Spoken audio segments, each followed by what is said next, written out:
Good evening, everyone. I'd like to call the Town of Grimsby Committee the whole meeting of Monday, June 21st, 2021, longest day of the year, first day, full day of summer to order. First off, are there any disclosures of pecuniary interest? Seeing none. I have Mayor Jordan. Councillor Sharp. I have submitted a disclosure to the clerk. With item 13B at 16 Kemp Road. My parents own a property adjacent to that property. All right, that is so noted. Seeing no other, before we go to approval of the agenda, I just have a few announcements. First off, I would like to acknowledge National Indigenous Peoples Day, which is today, June 21st. While I know that this year's celebrations may be difficult, given the recent and tragic discovery of mass burial grounds at past residential schools, I want to encourage all of us to do our part in learning how we can work together to support truth and reconciliation. It is my hope that even during these dark times, everyone is able to reflect on and celebrate the outstanding historic and cultural contributions First Nations, Inuit, and Métis people have provided to our community and all those across Canada. Yesterday, on June 20th, many families in our community celebrated Father's Day, a special day where we honor fatherhood and the positive ways it influences our community. Whether you were able to spend time with your dad in person or through shared memories with your family, I hope that everyone was able to reflect on the impact that their fathers have had on their lives. Next Thursday, July 1st, is the 154th birthday of Canada, our great country. In 1867, Canada became an official country, and since then, Canadians have joined together in pride on this day to celebrate our country's history, culture, and achievements. I would like to wish everyone a happy and safe Canada Day, and I hope that next year we will once again be able to celebrate together as a community. And also, I would like to thank everyone who submitted a question to me for the upcoming Mayor's Information Night, taking place this Thursday, June 24th, from 6:30 p.m. to 8:30 p.m. Due to COVID-19, this year's event will be live streamed on our Town of Grimsby website. I look forward to answering your questions and seeing you all virtually on June 24th. Thank you. Next up, we have approval of the agenda. Need a mover and seconder. Moved by Councillor Frake, seconder, Councillor Bothwell.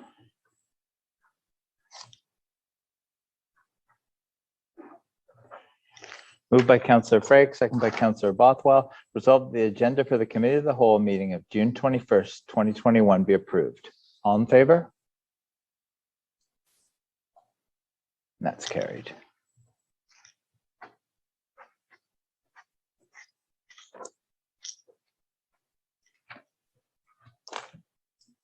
Up next, we move to our public meeting, development charges amendment. Brandon's going to do the opening remarks. Welcome, Brandon.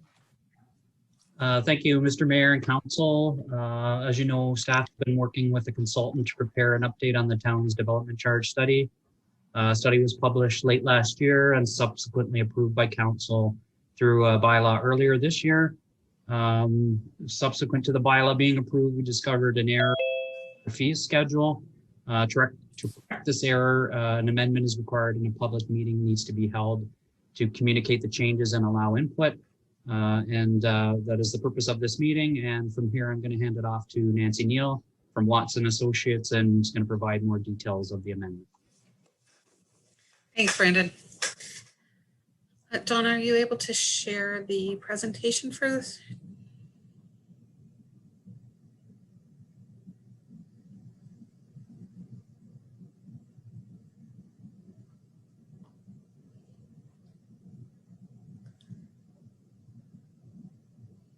Great, thank you.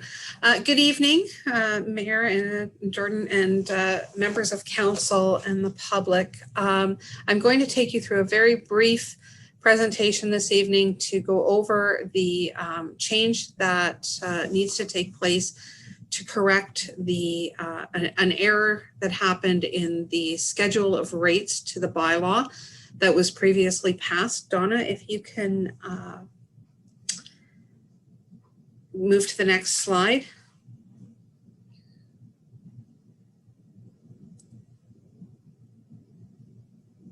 So thanks for your opening remarks.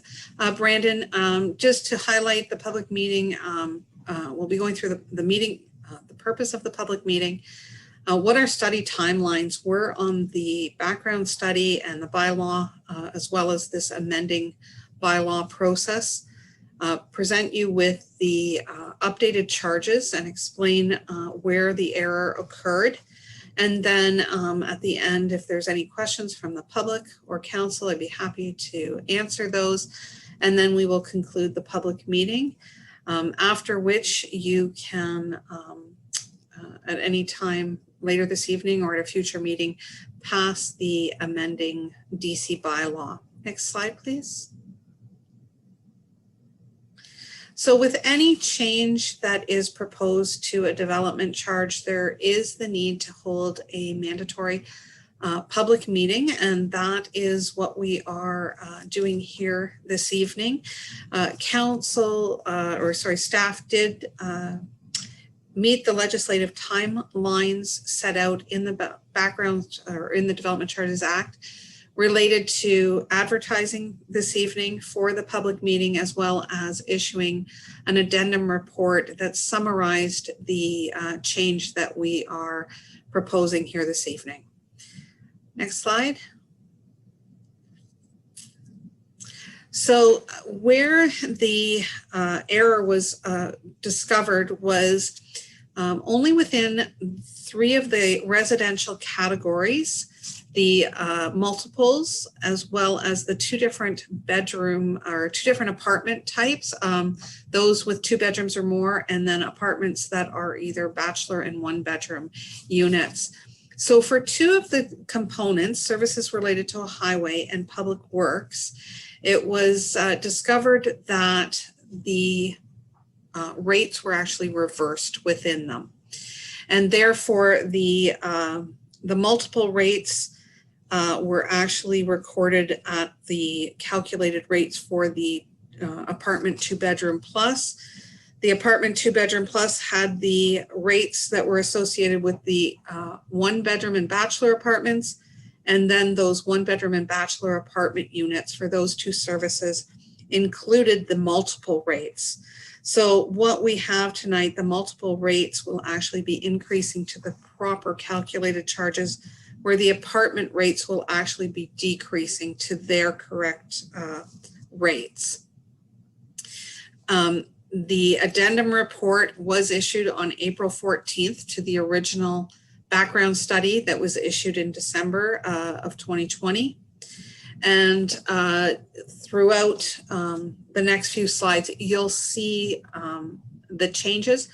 I do want to note that the background study and all of the calculations within it were correct. It was truly just the schedule to the bylaw that pulled in the incorrect fees and reversed them for those 3 categories of residential units. Next slide, please. And this is just a timeline to outline what has taken place to get your bylaw passed back in March. And then where we discovered the error, we quickly put together the addendum report, issued it publicly on April 14th, and are here tonight for the 2nd public meeting, and later on bylaw passage is anticipated this evening. Next slide. So as mentioned, this only relates to 3 of the residential categories. And within that, there's only 2 components of the charge that were incorrect. So for the multiple units, which applies to things such as townhouses, the rates that we included in the bylaw table in March of this year included services related to highway at $2,635 and the public works component at $117. Where in fact they should have been at the $28.26 and $126. Next slide.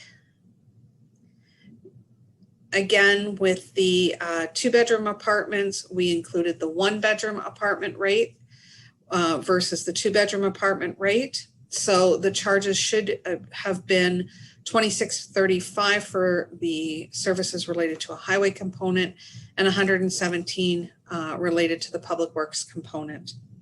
Next slide. And the 1-bedroom apartment and bachelor apartments rates that were included for those 2 components were actually those related to the multiple rates at $28.26 and $126, and they should have been the $16.11 and $72. If you can go to the next slide, you'll see that this was the table that was included in the bylaw back in March. And it's really the first 2 line items for the 3 residential categories in the middle there, multiples and the 2 different types of apartments. And then moving forward to the next slide, you'll see that the revised schedule has highlighted what those charges should be. So again, and I think I misspoke, the multiple rates and the apartment with 2-bedroom or more rates are actually increasing, where the 1-bedroom bachelor apartment rates are decreasing based on this correction to the charges. Next slide. And that is really all the changes. Again, the background study did have all the correct calculated rates in it. It's just a matter of correcting the schedule to the bylaw to ensure that the right rates are being imposed going forward. And if there's any questions from the public or council, I'd be happy to answer those at this time. Thank you for your presentation, Nancy. Any questions from council? Recording in progress.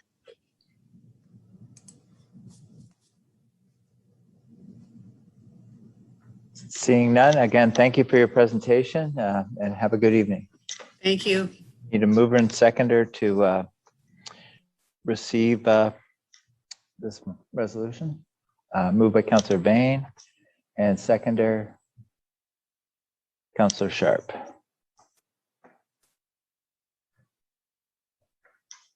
Moved by Councillor Bain, second by Councillor Sharp. Resolved that committee receive the information provided as part of the public meeting and the amendment to the development charges bylaw prepared by Watson and Associates be brought forward for council approval on June 21st, 2021. Councillor Cadwell, you wanted to speak? Saw your hand up. Yeah, thank you, Mayor Jordan. And I can wait till we pass the bylaw.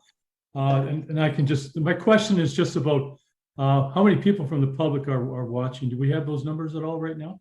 I'd be interested. That's it. Thank you. All right, all in favor?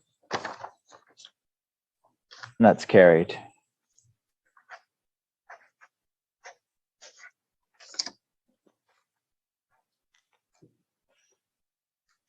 we have the amount of people watching available? All right, okay. IT is going to provide the number watching. Up next, we have the council endorsement package. Councillor Bothwell? Thank you, Mayor Jordan. Could I please lift? No, I'm fine with it. Sorry. I'm going to lift when we get to the consent. Sorry. Okay, would you like to move this then? Sure. All right, moved by Councillor Bothwell. Just need a seconder. Councillor Vardy. Moved by Councillor Bothwell, second by Councillor Vardy. Resolved that the Grimsby Heritage Advisory Committee Council Endorsement Package dated June 2021 be approved. All in favor? That's carried.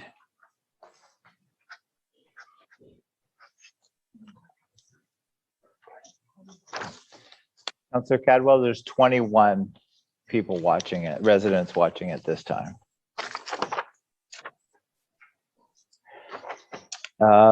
Moving to 5B, the Active Grimsby Advisory Committee endorsement package. Mover and seconder. Moved by Councillor Sharp, second by Councillor Frake.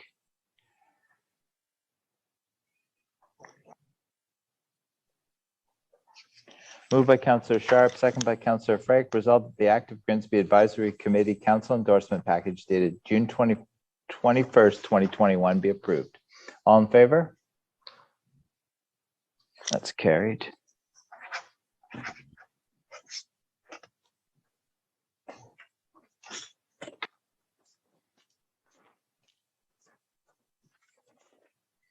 Moving to number 6, adoption of the previous minutes.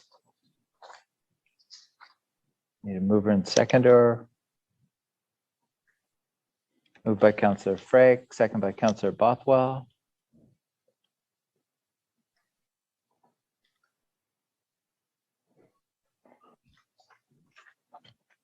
Moved by Councillor Frank, second by Councillor Bothwell.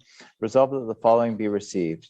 DIA meeting minutes of April 7th and May 5th, 2021.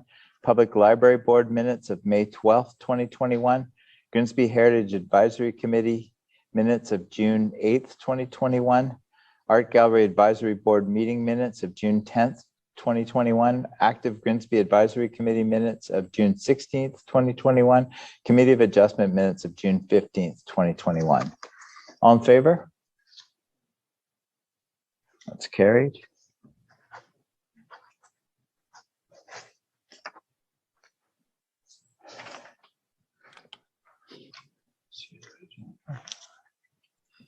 All right. All right, we're moving to section 9, the consent agenda. Councillor Vardy. Yes, I'd like to lift 9.4. And I'm just a little confused because I can't seem to find it on the agenda anymore. It's the report for the 16 Kemp Road. I'm not sure, is that still there, or I don't see it on the agenda anymore. I can't seem to locate it. It's on number 13, 13.2. Okay, I want to lift 13.2. 9.4. That'll be later. Okay. That one's going to be spoken on separately. Okay, thank you. Councillor Bothwell. Thank you, Mayor Jordan. Sorry. I'd like to lift the 9.3C, the information request regional land transfer, please. Thank you. All right. So which ones are listed? All right.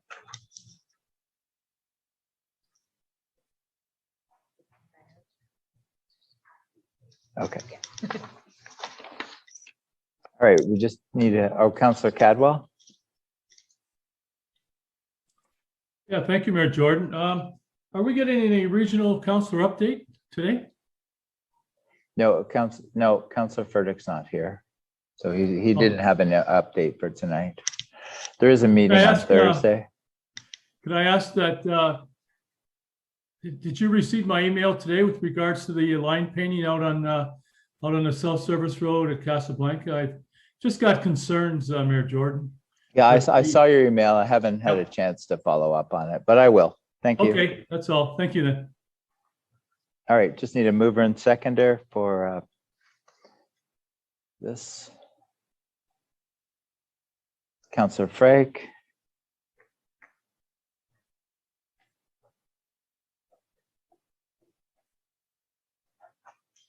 Moved by Councillor Frank, second by Councillor Cadwell.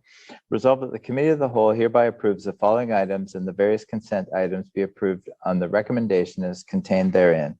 FIN 21-16 2020 Grimsby Public Art Gallery financial statements, DPW 2114 award of contract PWC 21-02-320002 hot mix roads resurfacing program, DPW 21-13 award of contract PWC 21-02-320003 cold mix roads resurfacing program. All in favor? That's carried.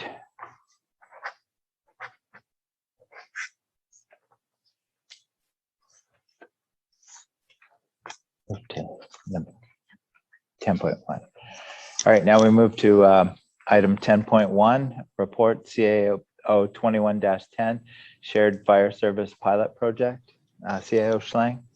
Thank you very much, Mayor, and welcome council tonight. I've got about 6 slides that I'll share the screen shortly, but I'm privileged to be here with Chief Hudson from Lincoln, as well as Acting Chief of Grimsby, Mr. Bill Thompson, with me. And I just wanted to maybe introduce Chief Hudson. I don't know if many of you met him. So Chief, if you wanted to come online and say hello.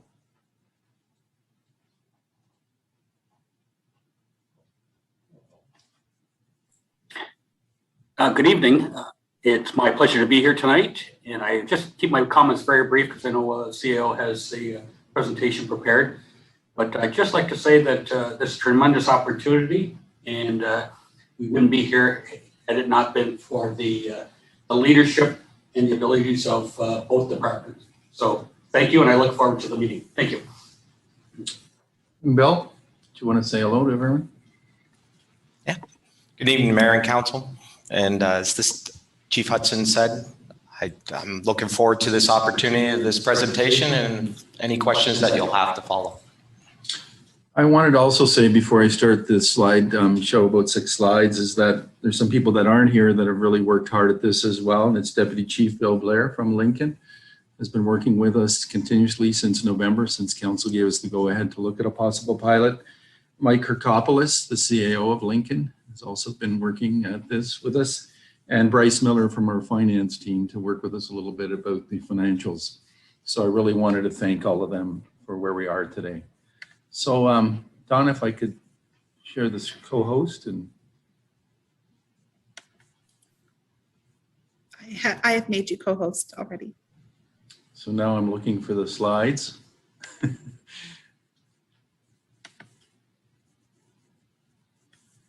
So I'm just looking for.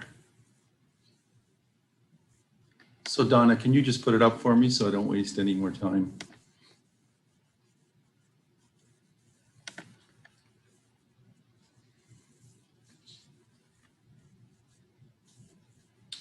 Okay, Council, I just wanted to accompany the report with some slides. And really what we're looking at today is the approval of the shared service pilot project. Next slide. We are looking, I'm just going to provide a little bit of background. If you recall, back in November of last year when we got to go ahead to look at this pilot, I wanted to talk to you a bit about the emerging trends both in Lincoln and Grimsby and across the fire service industry in all of Ontario, as well as the scope of the shared fire services. We wanted to talk to you not only about the pilot, but what would happen after the pilot, as you see in the report, referred to as phase 2. And then, of course, our recommendation and key next steps. Thank you, Donna. Next slide. Again, just the recall on November 16th when the chief and I presented in closed session to you about going forward on a pilot project, and council unanimously supported that moving forward at that time. And this is just to provide a quick update. Next slide, please. And really, there's been a tremendous foundation of cooperation that has been built for years, past years, in both Lincoln and Grimsby Fire Services. I've just named a few there. There's also some very similarities in the demographics, the geography of both towns. And we had the opportunity to receive a modernization grant from the province to really go ahead and look at this more extensively. But I can't say enough about the cooperation that I've seen with the 2 municipalities. And that's really presenting this foundation for us to move forward with this opportunity. Next slide. Again, there's emerging trends in both municipalities. The population growth, as you know, Niagara West is one of the fastest growing municipalities in all of Niagara, and which is increasing demands on services, which will require a future investment, whether that be in equipment or fire stations. So the time is now to look at this in a more consolidated fashion. Next slide. When we look at future staffing requirements or recruiting, you can build on a much larger pool of resources if we look at sharing resources across both municipalities.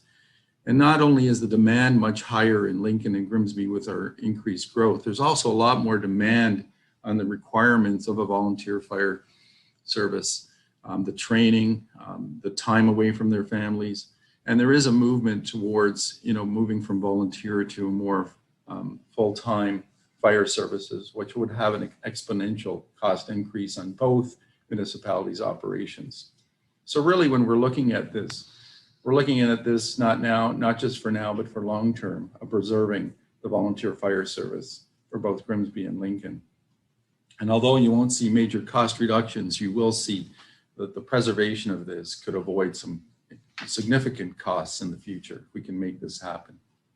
Next slide.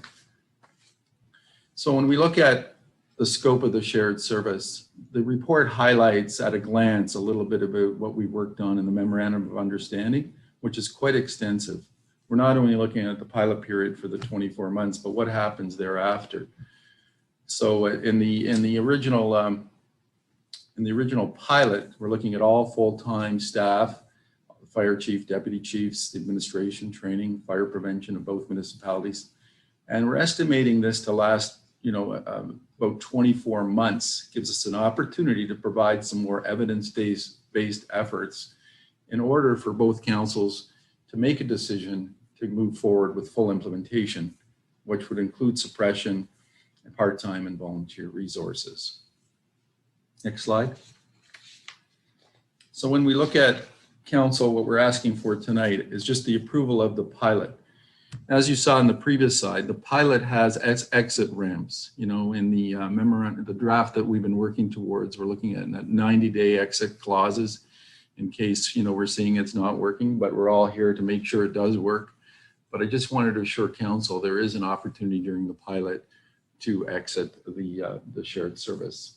When we look at next steps, we were pleased, next slide, we were pleased to see that Lincoln Council, their committee of the whole, unanimously approved going forward the shared service pilot. We're here tonight to talk to you and get your support to move forward. Upon once you approve this, we'll get a legal review of the MOU. We didn't want legal to reviewing it in detail until, both municipalities gave us the green light.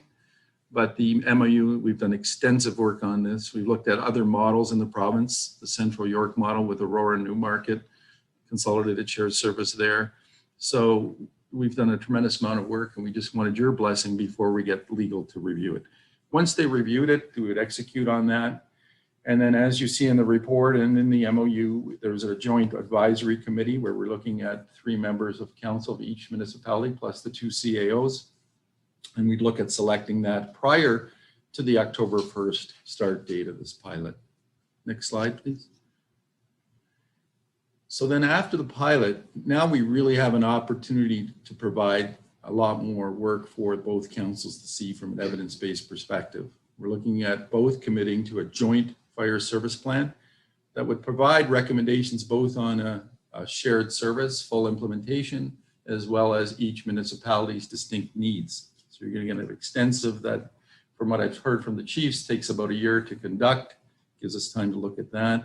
And we'll also do an independent third-party audit to look at the financial benefits and liabilities of this model.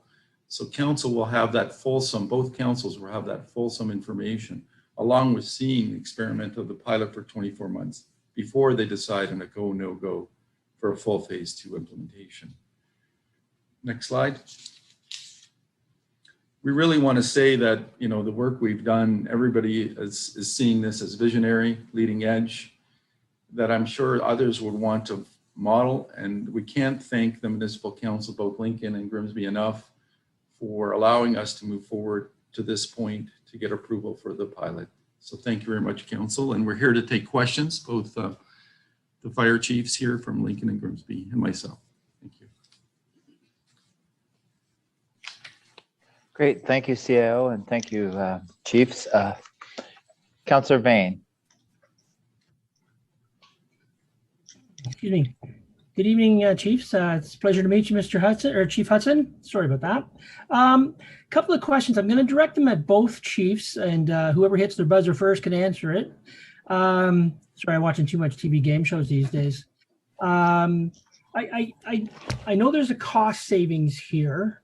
Do we have an approximate idea, or maybe CAO Schlang, maybe you could answer that. Do we have an approximate idea of how much we're saving per year? Again, I want to make sure council understands that what we're looking at here is more now and into the future long term, and it's more about significant investments are needed to come our way in Grimsby and Lincoln, and we're probably looking best to do that jointly to cost avoid tremendous costs in the future. But in 2021, 2022, Grimsby will see a slight decrease in the operating costs from a labor perspective, but very slight. You know, we're talking 20 to 40K. And actually Lincoln, and Lincoln Council was aware of this, will see a slight increase of about 26K. But again, when we're looking at long-term, we're looking at, you know, working together to maybe avoid millions in costs, both, you know, going to a full-time staff, you know, the way we look at our fire stations, improving the quality of our response times, looking at this jointly. So there's a much bigger play here than just an immediate cost savings. Sorry, I should have probably rephrased that question. I think there's other things in play here too that maybe we talked about and haven't talked publicly about, is the advantage of having the availability of equipment so that we're not duplicating equipment across borders, that kind of thing. I look forward. I've heard great things about you, Chief Hudson. Chief Thompson has been an amazing acting chief, and I'm really proud to have worked with him. And I look forward to working with you. One of the biggest changes I'm going to see, is there going to be any major changes as far as staffing? Are we looking at increasing the amount of firefighters? And I have another question related to that, but are we looking at increasing them? Through you, Mayor, to Councillor Vane, as you look at the org chart that was attached to Appendix A in the slide deck, we're just really consolidating existing staff. There is a business coordinator that Lincoln's looking at to help us work together on the training center and market that more, but that's it. So we're looking at pretty well the same complement. Excellent.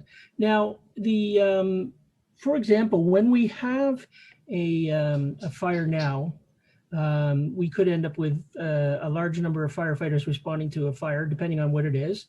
Now that we're going to be amalgamated and we're going to have, I assume, close to double, if not more, firefighters, when a fire occurs, say, for example, West End Grimsby or East End Lincoln, how are we going to ensure we don't have 100 firefighters show up for a pot fire? Like, what are we doing as far as dispatch and stuff like that? I'll take that. Through you, Mayor. Thank you, Councillor Vane, for the question. At this time, nothing will change operationally. We are staying the way we are throughout the pilot. The goal will be to allow the fire master plan to take place, and it'll help identify many things into the future. So at this point in time, our goal will remain the same, and we already have mutual aid, automatic aid agreements in place with Lincoln and Hamilton for areas. So we're well, you'll have Grimsby coming, and then if we require anything, we ask for it. Okay, one more question. Right now, I know we have a ladder truck, if I'm not mistaken, Chief Thompson, you can correct me if I'm wrong, but I believe we have a ladder truck that's coming to close to end of life. Now, there was talk that because Lincoln has a newer one, we may not have to replace that. Is that correct, or was that just something I misunderstood, which is quite possible?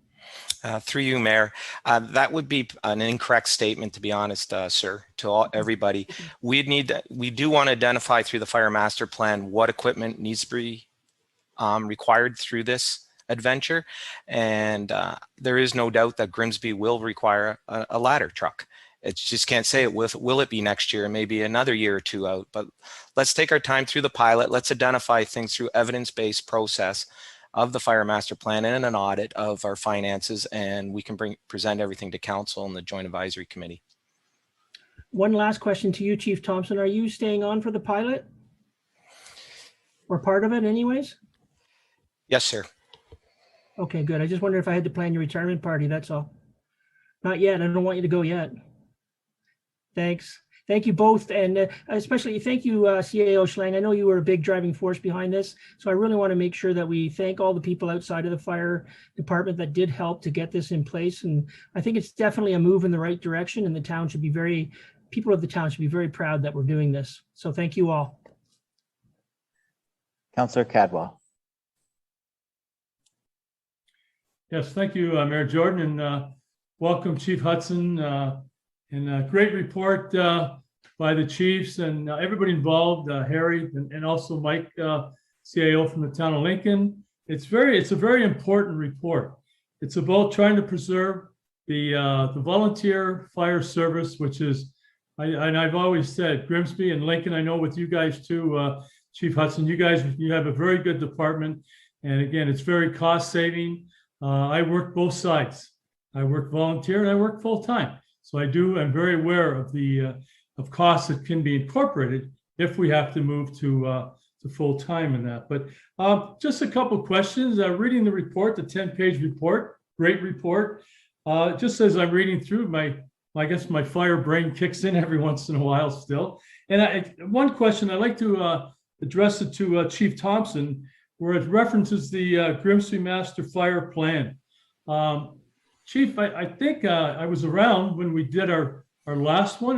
Could you give me, was it around somewhere around 11 years ago? And what is the mandate under the Ontario Fire Marshal's Office for a master plan requirement? Then I just have one more question. Thank you. Oh, thank you for the question. Through you, Mayor. Councillor Cadwell, the last fire master plan was actually 2010, so you are correct. It was 11 years ago. Moving forward, the Fire Marshal's Office does not have a mandate on fire master plans. They have other regulations that we must follow, and that's community risk assessments and identifying needs and circumstances through the fire chief to his council, and that's done annually too. A fire master plan is basically is a strategic blueprint of your community. It's a review, it's an audit by a third party coming in. So we're long overdue for that. And this is going to be a guiding principle through the pilot to help us between our two communities that are so similar. As it's been stated, we are very similar. We do everything together as it is. Yes, thank you, Chief. And I do remember the last master fire plan and all the input that was put in and that. And yeah, wow, 11 years ago, Grimsby has changed a lot. And so obviously is the town of Lincoln too. So the other question I have, and I don't mean to kind of put the cart before the horse with this pilot project at all, but while I was reading through, if there's firefighters, whether they're in Grimsby or Lincoln, and they respond and they're close to the borders of either community, down the road, is there an opportunity that they may say a Lincoln firefighter lives very close to the Grimsby border, would they respond to Grimsby at all? Or was it, again, I'm not trying to put the cart before the horse here, I apologize, but it's just a thought that came to mind reading through it that, again, I'm sure that's down the road. Anyways. Through you, Mayor, I'm going to allow Chief Hudson to take this one. Yeah, okay. Thanks, Chief. All right. Thanks, Chief. And yeah, through you, Mr. Mayor, to the councillor's question. Thanks for the question. You know, when we embark on the pilot project, the intent is to start status quo, especially in terms of how we run operationally. And as we roll along, I'm sure there will be a number of opportunities to streamline a process, how to enhance the way we do things. So I guess the short answer is there are opportunities to look at things like that, and we're looking at through a lens of we're wanting to improve service, capitalize on efficiency. So certainly we'll keep that in mind. Great, thanks, Chief. That's it for me. Thanks very much, and great report. Look forward to the future. Thanks. Councillor Bothwell. Thank you, Mayor Jordan. I guess I'm a little hesitant with the content, and I think it's just that I'm feeling I'm missing some meat. When I see a pilot, I like to see, I realize that it says there's no real financial benefit actually during the pilot, which is 2 years. There's no cost savings, if anything, if very minimal. And in fact, what I see is that there's actually going to be an increase in salary costs, because it says in an effort to promote equity and teamwork, Grimsby's deputy chief, prevention officers, and training officers' salaries will be harmonized with Lincoln's salary grid. So I'm anticipating that we're going to have, as of October 1st, 2021, an increase to our HR costs and benefit costs, et cetera, and overtime costs, whatever, for those full-time positions. And there's about, I don't know, 10 to 14 of those, I'm not sure. So I see right off the bat that we're looking at increased salary costs. And then I see that, you know, there's not really a projected benefit in cost savings at this point. And we're looking at doing an audit after the 2 years, and assessing the pilot after the 2 years. To me, when we get into a pilot, I think we need the meat up front. We need to say, this is what we're trying to prove. This is what we can see as the financial benefits or the non-financial benefits, such as, I know, maintaining the volunteer workforce, which we have, which is invaluable and which we, you know, really, really support. But harmonizing the two services, there is so much to it, and I just don't see enough in this report to say that we can commit to 2 years of working through something that we don't have any guidelines really yet in place. It's just a basic overview. When we talk about procurement and we talk about capital, I know that for instance, our communication systems have been upgraded, but Lincoln's aren't compatible. So is there, you know, is capital costs there? You know, evaluating those capitals and what we're bringing into it and all that, I would have liked to see that up front, and then how over the 2 year period those things are managed. I don't see that here. I'm just uncomfortable with that. I also don't see how the response time, for instance, for Grimsby will benefit over this pilot. We're here in the West End, and I think we're operating, and maybe Chief Thompson, Acting Chief Thompson can help me with this, but I think the response time out here in the West End, where we have the highest density and the largest buildings, is 9 minutes, and it's a rural classification for response. So I don't really see that we're getting a benefit over 2 years of this pilot to actually delivery of services. So unless there's something there, and maybe you can clarify for me, that would be great. I just think, you know, we have those pressing needs right here. We had a day crew in Station 1, I think it was, in the summer, to help us be more responsive because of that that lengthy response time. And I just wondered, how are we handling that? I'm just not comfortable with what I'm seeing as a skeleton model that I don't see meat to it. And it's 2 years of a commitment. Where we're going to be right off the bat expending additional HR and salary at our end. So if Chief could maybe mention or help me out with the response and whether there's any idea that this will help with that for the West End, that would be appreciated. Or services, getting us a new fire station down at this end. Thank you. Chief Thompson or Chief Hudson? Either, or Chief Thompson probably for Grimsby. Mayor, can I start on Yes, a couple of those? sir. CAO. So I'm sorry, I apologize. Thanks for the questions, Councillor Bothwell, if we weren't clear. When I'm talking about cost savings, that would include any harmonization. So we factored that in for 2021 and 2022. So even with the harmonization, Grimsby would see a slight cost reduction in salaries because we are not going out and getting a fire chief. So we would have some savings. The second thing maybe we weren't clear on, the financial audit would probably happen 12 to 15 month range, not at the end of 24 months.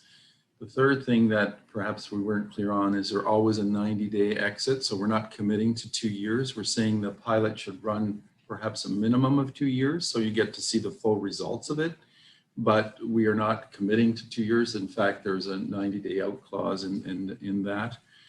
And we're on the same communication systems now. So there's a number of things there. We weren't clear explaining that. I just wanted to clarify. And now I'll pass it on to Chief Thompson for the response times. Yes, through you, Mayor. Thanks, Councillor Bothwell. Of course, you know, part of my duties is to assess the risk in the West End and always stay on top of it and how to mitigate it. And it's just not about the response time, it's about mitigation too. And as you know, Grimsby's put a lot of effort into mitigation through prevention and education by trying to teach our public, and we're going to stand by that because we have the data to show how our fire losses are. And everybody talks about fire losses when they should be talking about other things that occur out there more often, is the medical call. And these people should be training themselves in CPR and have a defib on site.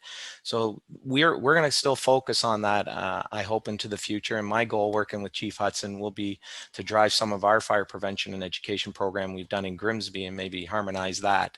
And then there's no doubt that through a fire master plan and through this whole pilot, we will be investigating everything, which will help identify possibly the third station. I hope that helped answers your question. Thank you. Councillor Vardy. Thank you, through you, Mr. Mayor. And I guess this is to our CAO.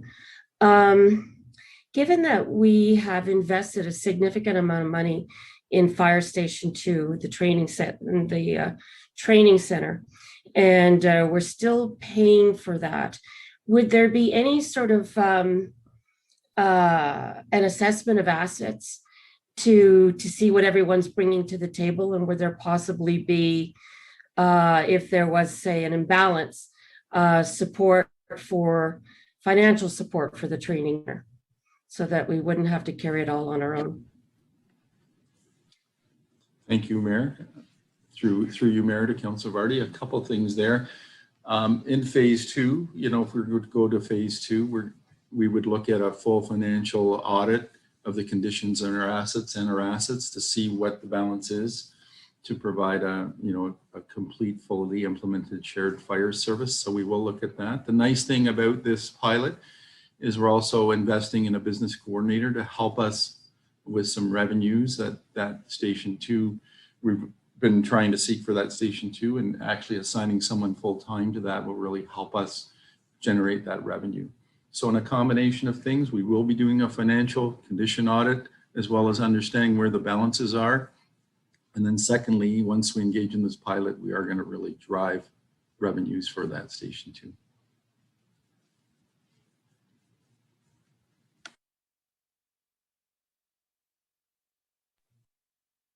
Councillor Vardy, did you have any more comments? You're muted right now. Okay. Oh, sorry, no, that's fine. All right. Thank you very much. Perfect. Councillor Frake. Thank you, Mayor Jordan. I must admit, I do like pilot projects and I do like out clauses. So I see you've got a few of them built in here. I'm just curious, by the way, I know a lot of work went into this, and I know this emanated from the governance amalgamation project that Premier Ford kicked off a couple of years ago when Michael Fenn came down to help us through it. I'm just curious, this is part to the CAO. You have a 90-day exit clause built into this particular arrangement. So when the 90 days are up, what criteria are you going to measure to decide whether we're going to exit or not? I mean, are there some things that big things that stand out that we would have to measure to make that decision? Can you help me on that? That's my first question. Yeah, I think, to be clear, there's a 90-day exit if either council are dissatisfied with that. Through the joint advisory committee that we're looking at with the 3 councillors and CAO of each municipality, we'd be looking at ways to see how we measure the success, or corrective measures if we're going off track. So I do think that there's plenty of opportunity to define, where we're going. Are we meeting the requirements that we all thought we would achieve by this shared service? So there'll be a combination of measurements that joint advisory committee will be working on. So to follow up to that, Harry, so this 90-day potential exit clause, if we need to exercise it, is the criteria around that will be decided by the advisory committee? Is that what I'm hearing? Through you, Mayor, the advisory committee would make a recommendation to the Council of Lincoln and the Council of Grimsby. So they would not be making the decision solely. It would have to be made by the Grimsby Council and the Lincoln Council. They could only recommend.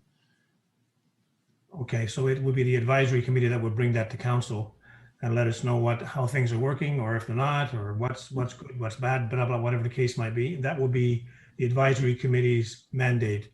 Yes. In obviously before 90 days to to evaluate how well we're doing and should we continue or not. Yes. Could we also, I know that after we get past the 90 days, then we're into the 2-year pilot, 24-month pilot. Well, we'll already be into it. Should we also build in another, couple of peaks along the way where we can evaluate how well we're doing, or is that also being something the advisory committee will be doing? Sorry, I missed that last part, Councillor Frey. Sorry. Yeah, after the 90-day passes, then we continue with the balance of the 24 months pilot. There should be milestones, of course, built into the project. I assume that's also going to be the mandate of the advisory committee. Is that correct, or is that something that is already built in? So through you, Mayor, that would be through the advisory committee. And I just want to be clear, maybe I wasn't clear in the 90 days. The advisory committee and council would always have the option to exit, giving 90 days notice. So even after 90 days, you're not committed for the full 2 years if things aren't working. Okay, so that 90 days goes on, it continues, yeah. Evergreen, okay. All right, you answered the question, thank you. Councillor Ritchie. Thank you, through you, Mayor Jordan. I want to thank everyone for this report. I like what I see. I think it's a great opportunity to improve the safety for our residents in our community. And I think that this is something that I hope that it works out, and it'll be something that we'll eventually all be proud of. That being said, I will have some questions in the future. I hope that there will be an opportunity. I probably will have some capital costs when it comes to stations and so forth, but that's totally premature. So I just wanted to thank you for the report, and I look forward to getting this moving along. Thank you. I just have one question before Councillor Bain, just to the two chiefs. How much more roughly would a full-time fire service cost each municipality? Thank you for the question, Mayor. We estimate that for Grimsby, it'd be about another 3.3 million a year just for Grimsby. And I'm assuming Chief Hudson, sir? Yes, through you, Mr. Mayor. It would be at least that. It's generally speaking $3 million for every truck to staff on a 24/7 basis. So even if we were to staff one truck full time, we would still need additional volunteers. So it would be very a significant cost. Great, thanks for those answers. Councillor Bain. Sorry, just a quick question to Bill or Chief Thompson. Chief, you just said a second ago, and I agree with you. I think it's amazing the work that your department has done in educating people, in making people more aware of smoke alarms, in doing fire inspections, and I applaud you for that. And I look forward to that type of service continuing. But you just made a comment about medical calls. That's a lot of calls, and you said something about we should get defibrillators. Are you talking about individuals purchasing their own unit? Is that what you intended? Through you, Mayor. I apologize if you've misunderstood me. What I meant is our newer high rises. You live on the 20th story. You'd be more concerned that you have a defib in your building, our multi-residentials. So that's what I'm looking for, people like that. But it's always good. People out there, somebody in your household to have CPR. It's the best thing, medicine that any family can have is somebody in that household that knows CPR. Just on that particular note, for the people that are listening and for the local media, where in the Grimsby area would people go to get their CPR training? St. John Ambulance or something like that? Is there something in the area? Currently at this time, due to COVID restrictions, there's really not many places, but Canadian Red Cross is one of the big service providers in our area, and there is other local ones that you can easily find online, sir. Thank you very much. Thank you, CAO Schlang and Chief Thompson and Chief Hudson for coming here tonight with this report on the pilot program. Seeing no further questions, we just need a mover and seconder. Moved by Councillor Cadwell, second by Councillor Vardy.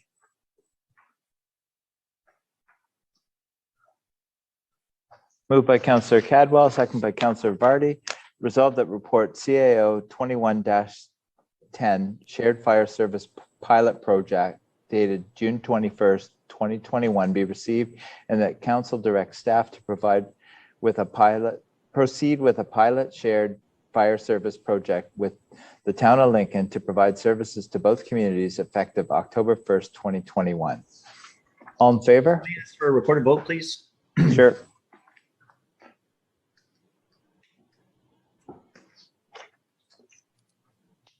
Councillor Bothwell, No. Councillor Frake,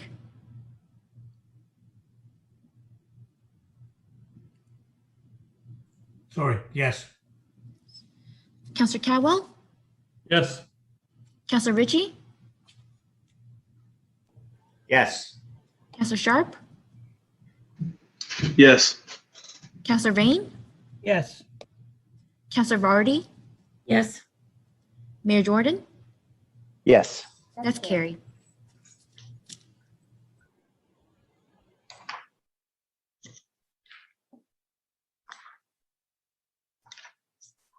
Yeah. Thank you, Chiefs and CAO. And have a good night, Bill and Greg. Up next, we have, where are we now? 10.2A, Councillor Bothwell, procedural bylaw approval of agenda, deletion of items. Need a mover and seconder. And we'll have discussion. Moved by Councillor Frake, second by Councillor Vardy.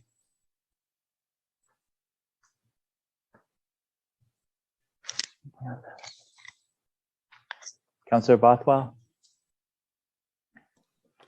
Thank you, Mayor Jordan. I brought this motion forward because we've had some incidences where this the deletion of agenda items has caused some controversy, and I don't know if the clerk's intention when the procedural bylaw was created anticipated these types of actions. So this is to hopefully bring clarity to the procedural bylaw, as well as to implement basically the rule of parliamentary law, which is that, as in Robert's rules, it says that it's designed to protect the minority against the tyranny of the majority, according to the true definition and practice of democracy. Might doesn't always equal right, and the primary democratic concept that everyone has an equal voice means that the minority, even a minority of one, has rights and must be respected. Basically, the 2/3 vote rule is as a means of balancing the rights of the entire group with the rights of individuals. Some decisions require the affirmative consent of at least twice the number of members as are not in favor. This vote is called a 2/3 vote and refers to 2/3 of the votes cast. And I think that it provides, similar to the addition of items to the agenda, a clarification that and a respect for the charter rights of individuals, so that they're not impugned or held back from being able to present as a delegation. For instance, we had some instances like that where there might be a community interest on the agenda that can be deleted by a majority, when technically I think this rule basically says it should be 2/3. So I think it's to protect those rights. And I think, and maybe the clerk can help me clarify how she feels that the intent of that procedural bylaw wording for the deletion of agenda items was, and if this was perceived as being how it should be handled, the way we've been handling it. If she could just clarify that, that would help. But I really think this will bring further justice to the whole community by putting this into the procedural bylaw. Thank you. Sarah? Through you, Mr. Mayor. I mean, to be honest, I didn't think it would get to this point, but at the end of the day, it is up to council to decide how they would like to dictate their procedures.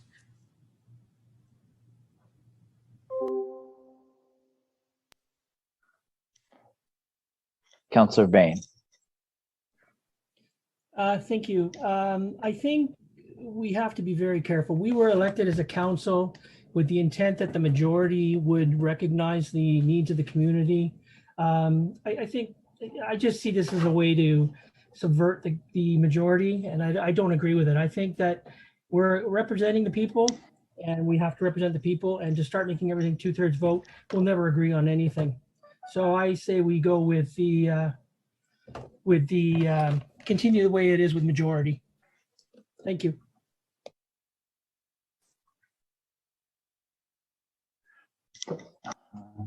Councillor Cadwell. Yeah, thank you, Mayor Jordan. Yeah, my only comment is that I've never experienced this before. We had an occasion, I think maybe 2 meetings ago, where there were some things regarding the agenda. And actually, that's the first time that I've ever dealt with it. And I thought how that was handled, where we voted on every item individually and separately, so to speak, as a council. I thought that worked really well because delegations were allowed to give their presentations and that. So I'm only going by my experience of what happened the last time we went through this, and I'm very comfortable how that all played out. So yeah, that's it. Thank you. Councillor Vardy. Thank you, through you, Mr. Mayor. I would just like to say I support what Councillor Bothwell is bringing to the table. She's not suggesting that we need 2/3 vote for everything that goes on in council. Certainly, the majority rule is part of the democratic process. However, it's also part of the democratic process that minority voices be heard. So her motion is really strictly to what's put on the agenda, so that the voices and concerns of non-majority councillors can at least be debated. There's still a vote. The majority can still vote something down or vote something in favor. It doesn't preclude that, but Robert's rules seems to have recognized this. The democratic process has certainly recognized this. And I would think, and I beg the indulgence of my fellow councillors, given that so many votes fall 5-4, in the interest of fairness, I think, and because we also, it's not just the 5 that represent the constituents, the residents, the citizens of Grimsby, it's all of us. And if there are issues that we want to be heard, they deserve to be heard because we're representing our constituencies. So this does not preclude the majority voting on something, but what it does do is support issues being able to be brought to the table and not being cut off at the knees before we've even had a chance to speak about them. And I'd say, if we had I might feel differently if all of our votes kept going 7-1, 7-1, 7-1, but fact of the matter is they usually go 5-4, 5-4, 5-4, and that's pretty close. So I really think the voices of the 4 need to at least have their issues brought to the table for discussion. That's the only fair thing that you can do for the residents of Grimsby that basically the 4 of us represent, along with the other 5 councillors. So that's my piece. So I'm very supportive of this. I think it's the right and it's the democratic thing to do, and it's consistent with democratic principles and Robert's rules. Thank you. Councillor Frank. Thank you, Mayor Jordan. Yeah, I don't know if I could say it any more eloquently than Councillor Vardy. But yes, I mean, okay, there's the majority, and then there's the democratic right to ensure that we are speaking on behalf of all of our residents. And right now, with this kind of a block vote all the time, we kind of miss the opportunity to hear other voices when we should. So an extra vote on council to ensure that that should be discussed or should be debated or stay on the agenda. I think an extra vote of making it 6 rather than 5, I think is a good way to go. And I think it's a responsible thing for us to do. And I certainly will support Councillor Bothwell's motion. And I think we all should think deeply about this and do the right thing. And that's, and as you know, Robert's Rules of Order suggested it from a democratic perspective, it should be done that way. So I'm hoping that we'll all search our hearts and our minds and our logic, and we will vote in favor of Councillor Bothwell's motion. That's my piece, and thank you very much, Mr. Mayor. Councillor Bothwell. Thank you. I just want to again thank Councillor Vardy. She did express it very clearly as well. My intent, thank you. And as Councillor Cadwell was saying that he thought that the last process where the deletion of agenda items went very well, I would say that that could have gone very wrong. And we could have had a delegation who under their charter rights had a right to speak, not speak. So there was a potential that that could have gone the wrong way. And it was challenged basically. So every voice needs to be heard. And I think, as Councillor Vardy said, we need to have that option and ability to debate what the community wants us to put on the agenda. Thank you.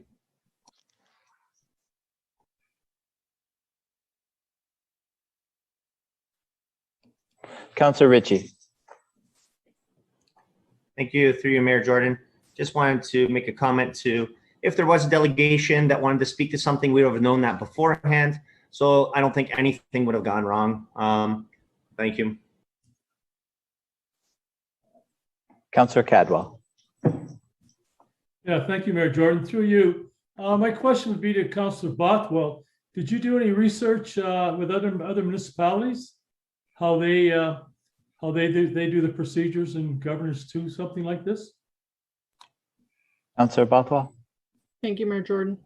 So not to any extent, but I did research Robert rules and other cases on how the effects of this on the democratic process. So from what I can see from parliamentary law and the democratic process, our procedural bylaw has a gap, and we are not respectful, I think, of ensuring that the minority is heard. And that was my intent in putting this forward. Thank you. Yeah, thank you then. Yeah, I always look outside. I try to look outside the box to what other municipalities are doing too. So that's just my comment. Thank you. Well, maybe I can help you, Councillor Cadwell. I did reach out to a few other municipalities talking about deletions of agenda items, and not one mayor that I talked to had ran into the situation of items deleted. So I can't speak on the 2/3, but the 2/3 is in Robert's rules, and I certainly know the region uses 2/3. Councillor Ritchie.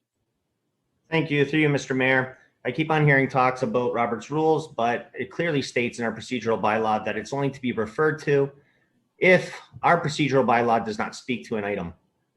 So again, I don't know if we're cherry picking here or what's happening, but it seems when something doesn't go in a particular way, let's try and find something that helps support that decision. Councillor Vane.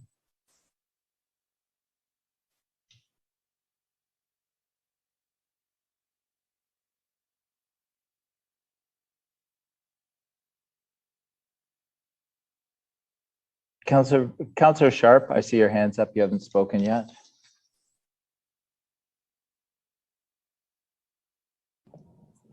Sorry, Mayor Jordan. I asked a question. I asked what rule specifically is Councillor Bothwell referring to? Sorry, I may not have been unmuted. Yeah, I think you were muted. I apologize. Sorry. Yeah, I'm just wondering what specific rule she's raising, because I know in the past that I've spoken with other councillors and we've had very different opinions on how to interpret things. And short of having a parliamentarian or a lawyer here to clarify, they're the only experts, really. So I'm just curious as to which rule it is that she's referring to. Councillor Bothwell, did you want to comment on that? Sure. The rule is 7.32. any of the approval of agenda in our procedural bylaw. That's the rule I'm referring to. Any matter may be deleted or deferred from the agenda by majority vote. And if you go into the order of business, there's a lot of differences with how agendas, if an agenda is set, often you won't even see approval of agenda in some corporations and other businesses.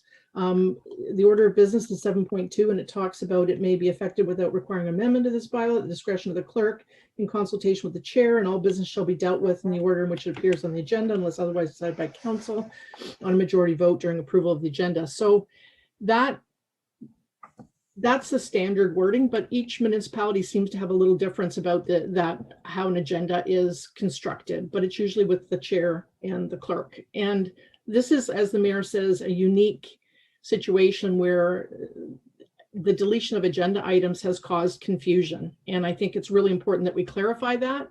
And that's why I'm looking at this particular rule in our procedural bylaw. And as it says, we have the option to bring this forward for, it's a living document at any time. Thank you. As both the mayor and Councillor Bothwell have said, that every meeting, business, company, town, city has different rules. We don't need to fix what's not broken. The majority of people has always been, in my opinion, the right way to do things. And, it kind of, and I'm trying to be delicate here, but it kind of sounds like we're not getting our way. So we want to change the rules so we can prevent you from getting yours.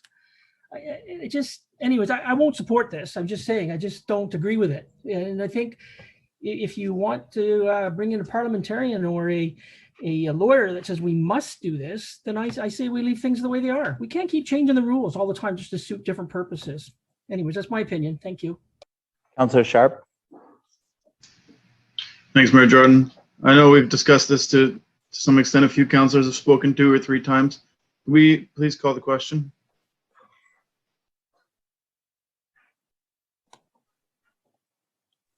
Well, we're partway through our second questioning, so I'm going to seeing Councillor Barty's the last person on the list. I'm going to allow Councillor Barty. Thank you. Okay, thanks. Okay, thank you. Through you, Mr. Mayor, and thanks for your indulgence, Councillor Sharp. I have to take a bit of exception to Councillor Ritchie's comment about cherry picking. Our procedural bylaw is based on Robert's rules. That's why we have, points of order, which seems to come up quite a bit. Call the question comes up quite a bit. All these are Robert's rules. So it's not like we're just going to Robert's rules to get the things that work in our favor. Why would this council want to stifle debate on issues? Councillor Bothwell's motion does not preclude the majority from voting down an item. It's only stating that you need 2/3 majority to take an item off the table. And so when Councillor Vane says you're doing this just so that you can get your way, it feels to me like, from what I'm hearing from certain councillors, they don't want to give up any of their power to control the agenda. And that's not right. It's not democratic, and it doesn't serve the citizens of Grimsby. So all we're trying to do, and it's a sad day that we have to beg to be heard, because we represent nearly half of the constituents of the residents of Grimsby. No one's taking your power away to vote 5-4. But what we want to have is to be sure that all the voices of council can be heard when they come forward. Thank you. And I'd like a recorded vote, please. Yeah, and I'll just have one final comment before the recorded vote. I just feel that it's any one person could have democracy and the right to free speech taken away by any five, and someone, just because you didn't like what one councillor was bringing forward, five could could vote it down, and the public doesn't even get to hear it. And I'm quite happy for the simple majority to vote it down after it's been heard. But I think it's the only democratic way is for everything to be heard at council. We're open, we're transparent. We want everything heard at council. That's just my opinion. So I'll read the resolution, and it's been called for a recorded vote. Moved by Councillor Frake, second by Councillor Vardy. Whereas bylaw 20-65, referred to as the procedural bylaw, was approved by council on September 15th, 2020, and whereas the procedural bylaw is considered to be a living document subject to regular review and occasional updates as needed, and whereas rule 7.32 under approval of agenda states any matter may be deleted or deferred from the agenda by majority vote, and whereas the invocation of this rule has resulted in contentious and unproductive debate due to the ambiguity of the effects of this rule. And whereas parliamentary law has enshrined the principle that the right to free and full discussion can only be removed by a 2/3 vote, and whereas council may find it desirable at times to permanently dispose of or defer items at the approval of the agenda, therefore be it resolved that rule 7.32 of bylaw 20-65 be amended to read, any matter may be deleted or deferred from the draft agenda by a 2/3 vote. And it's a recorded vote requested by Councillor Vardy. Mayor Jordan, a point of order, please. Yes. I just want to clarify something. I'm reading Robert's rules right now. I keep a copy handy for when people bring it up. It says if an agenda is adopted, changing it takes 2/3 votes. It doesn't say before adoption. So just so there's no misclarification as put forward by others, just wanted to say that. Thank you.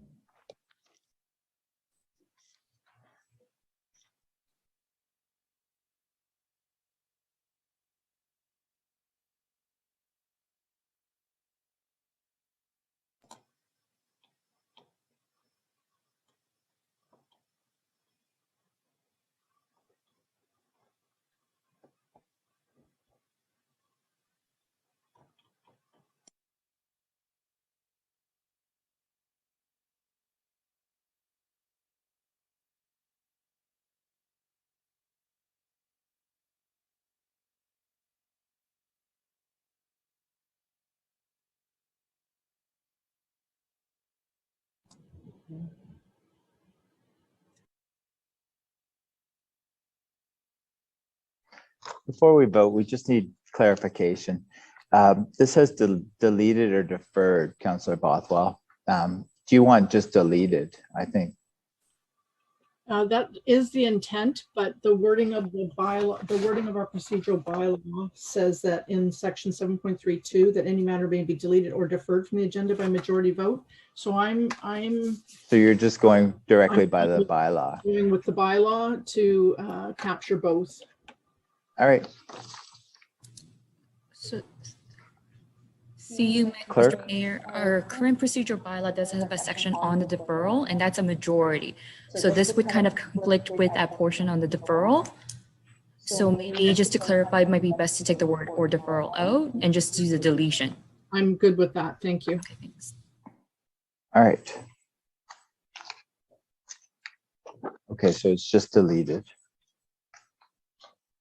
If anyone wants me to read that again, I will.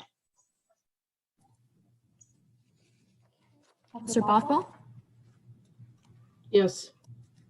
Councillor Frake? Yes. Councillor Cowell? Yes. Councillor Ritchie? No. Councillor Sharp?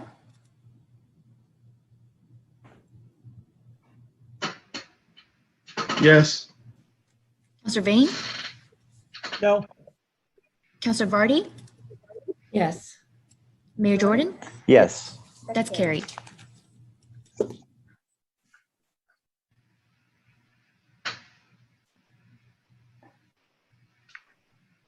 All right, now we're moving to section 11, 11.1, report DRS 21-18 regarding free library houses information report.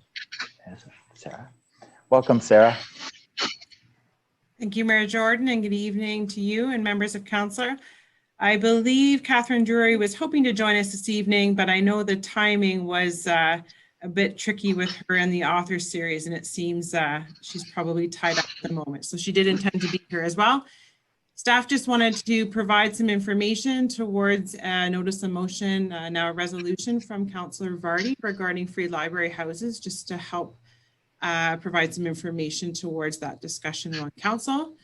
So just really quickly, for anybody listening and is wondering what a free library house is, I'm sure people have seen a few of them or maybe pictures of them. They're often small house-shaped boxes, often on a pole, that have library resources within them, usually free, so you can take one or donate one, and it's a free resource, usually in neighborhoods. They're often quite decorative and artistic as well, and can be quite interesting to see. So really quickly, free library houses we do think are a great thing for the community. They can build community and create social connection. They can help inspire reading. We also think they're a great volunteer opportunity in the community and also improve literacy access as well for community members. There is a great website that speaks a lot to what this initiative is all about. It's called littlefreelibrary.org. And they have mapping as well globally. And there's actually 2 locations that are listed in Grimsby already that have these houses. But I also know from walking out in various neighborhoods, there's at least 3 others as well that I'm aware of that maybe don't want to be on a map, and I think are just there for some of their the neighbors that live in their local area. Since the notice of motion that Councillor Vardy did bring forward, we've also had a conversation with a service club, a Rotary Club, and we've learned that they've actually built one of these houses, and we're just in the process of determining where they might want to place it. So we are working with them on that, and I think they're interested in potentially even exploring their support of the initiative further. So that's an exciting piece that we look forward to working with. The one piece we do think is that the houses seem to really work best when they're in a neighborhood, and they're often in an area where they have, a fairly high traffic, and they're often on a private property as well. And I think it's probably just the ease of the resident maintaining that box and providing for the supplies. So we do think that that works really well, is having them in an area where there's a community member or a group of community members that are really local and can really maintain the box and watch over the box and supply it accordingly. Other than that, we look forward to hearing council's debate and discussion, which I believe is the next agenda item to discuss this matter further. And I guess the one thing I will say, I think Catherine probably would have touched on it. Of course, we do want to encourage people to use our local library as well, and all the resources that exist there, of course. So in no way is this meant to compete, just meant to supplement and support literacy in the community. Thank you for your presentation, Sarah. Any questions? Councillor Vardy. Thank you very much, Sarah, and I really appreciate all the work that you did on this report. What some people might not be aware is that while most of my career was in public health, I did spend 4 years as the director of the National Literacy Secretariat. So I know how important literacy is for adults and for children. And so, it's been a big and significant part of my career. I appreciate that you reached out to Rotary. They're a great organization, and they do a lot around literacy.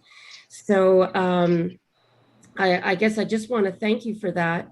And I just think it would be great if you could engage them. I just appreciate all that front end work that you've done on this, and hopefully we could get a box, and it would be really nice if we could tie it in with International Literacy Day. So I'll just leave that with you. Thank you.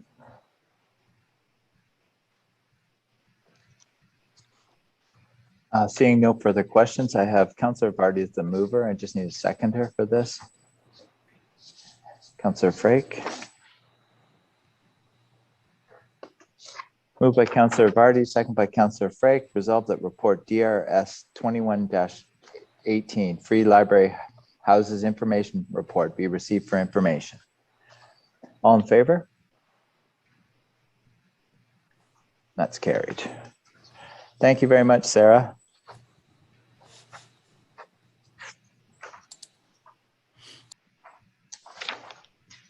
Up next, we have the resolution from Councillor Vardy on the Free Library House. Councillor Vardy is the mover. I'm Councillor happy to speak to it if anyone has any questions. Bothwell is the seconder.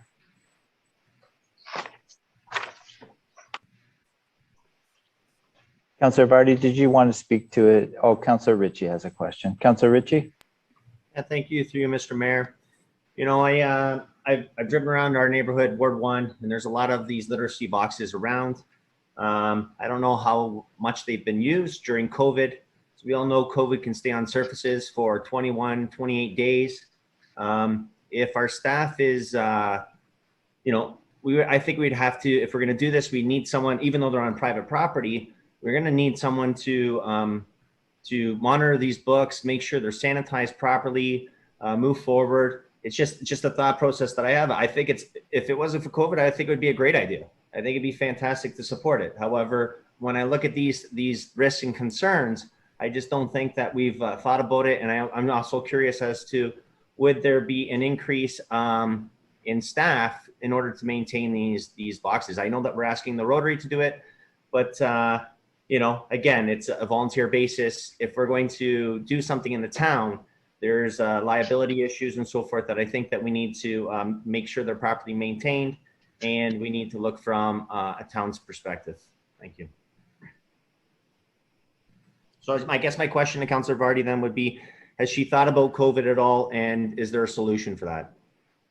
Well, actually, I have thought about COVID.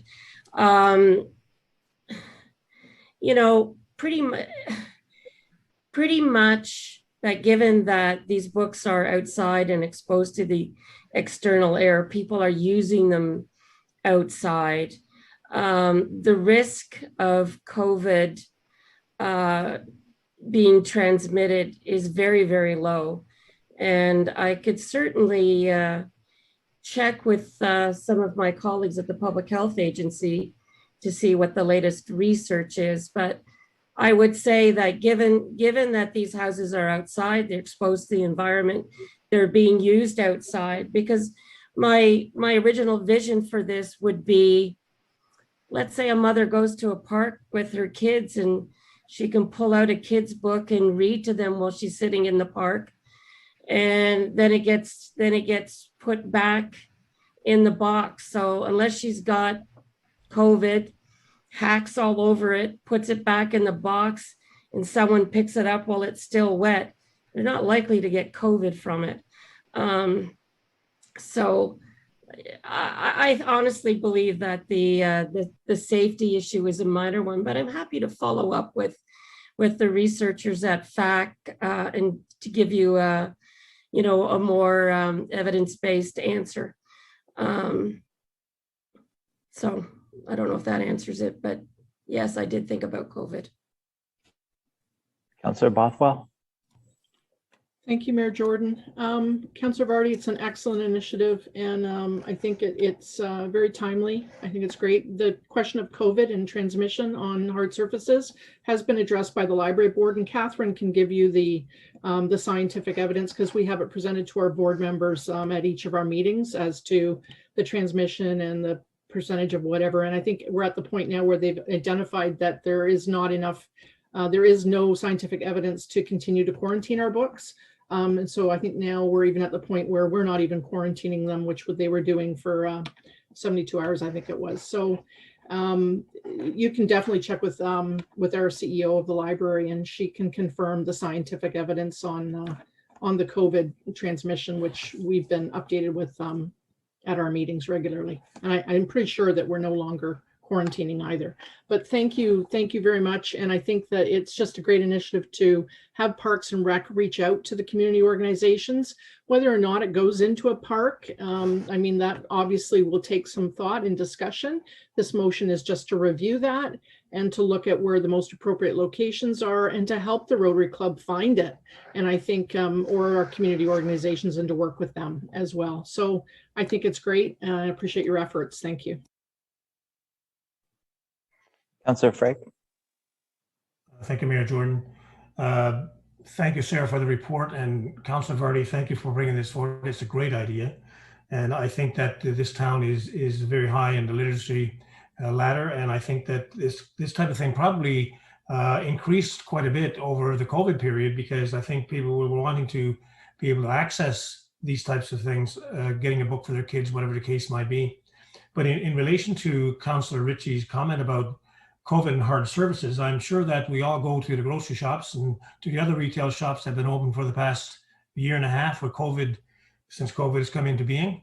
And I would think that every single thing on a grocery shelf got touched by somebody, and you probably pick them up and put them back on the shelf and so on and so forth. So I don't think this is going to be any different.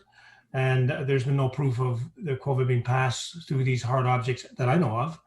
And I welcome feedback, of course, from our library chair. But anyways, I think it's a great idea, and I think we should move ahead with it. And it's a great initiative, and thank you for bringing it forward. Thank you, Councillor Vardy. I will support it for sure. Councillor Vane. I would like to also commend Councillor Vardy for bringing this forward. I think it's an excellent motion, except I do have some concerns. Councillor Frake just said about going to the stores and that. I guess one of the odd persons. I put on gloves. If I don't have gloves, I immediately wash my hands with gel after I'm done. We need to be very careful here in that I think what Councillor Ritchie said was more the liability issue, and we need to be cautious speaking of it and saying that we believe this. I'm also on the library board. I do not recall them not separating the books for 4 days, because in the beginning they put it in special bins and wouldn't touch them for 4 days. There was studies, and it is an evergreen thing. It is going on. I would like to see this matter deferred back to staff to get some up-to-date information on what is safe. As we know, with COVID, things change on a day-to-day basis. One time they're saying, take this shot, don't take that shot. Another saying, take that shot, but not that one. So I just think, because we've got to be careful, and I'm just saying this to protect the town. I support the initiative. I think it's fantastic. I actually, when I was campaigning, I came across one of those boxes and saw 3 books that I really liked and really wanted to borrow them, but I wasn't from the neighborhood, so I didn't take them. But I would have put some more in there to compensate. But the point is that we just have to be extra cautious. And I understand what Councillor Bothwell is saying, or Councillor Barty, I think it said it, sorry. We go to the park and you read it to your kids and you put the book back, and if it's outside, I'm just not sold. And I think we need to be careful. We need to make an educated decision. And even if it just means just delaying it for a while, I'm not saying put it off. It's a fantastic idea. But I would like to see staff come back with any concerns, and that could involve the CEO of the library. Preferably, I'd rather have a scientist or a medical person who's dealing with COVID or is aware of COVID give us that fact. And that should be done through staff. So that's my suggestion, is that we defer the matter until we get a report back from staff.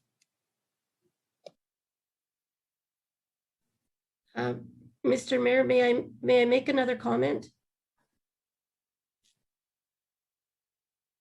Deferral's on the floor, so it's moved by Councillor Vane. We need a second for the deferral, so that will come first.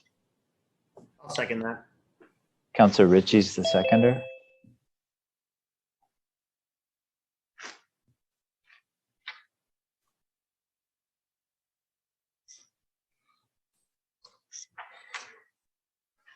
Thank you.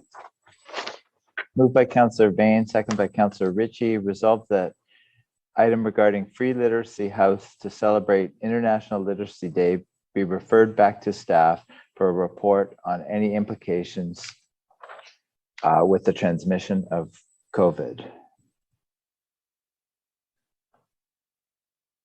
Recorded vote.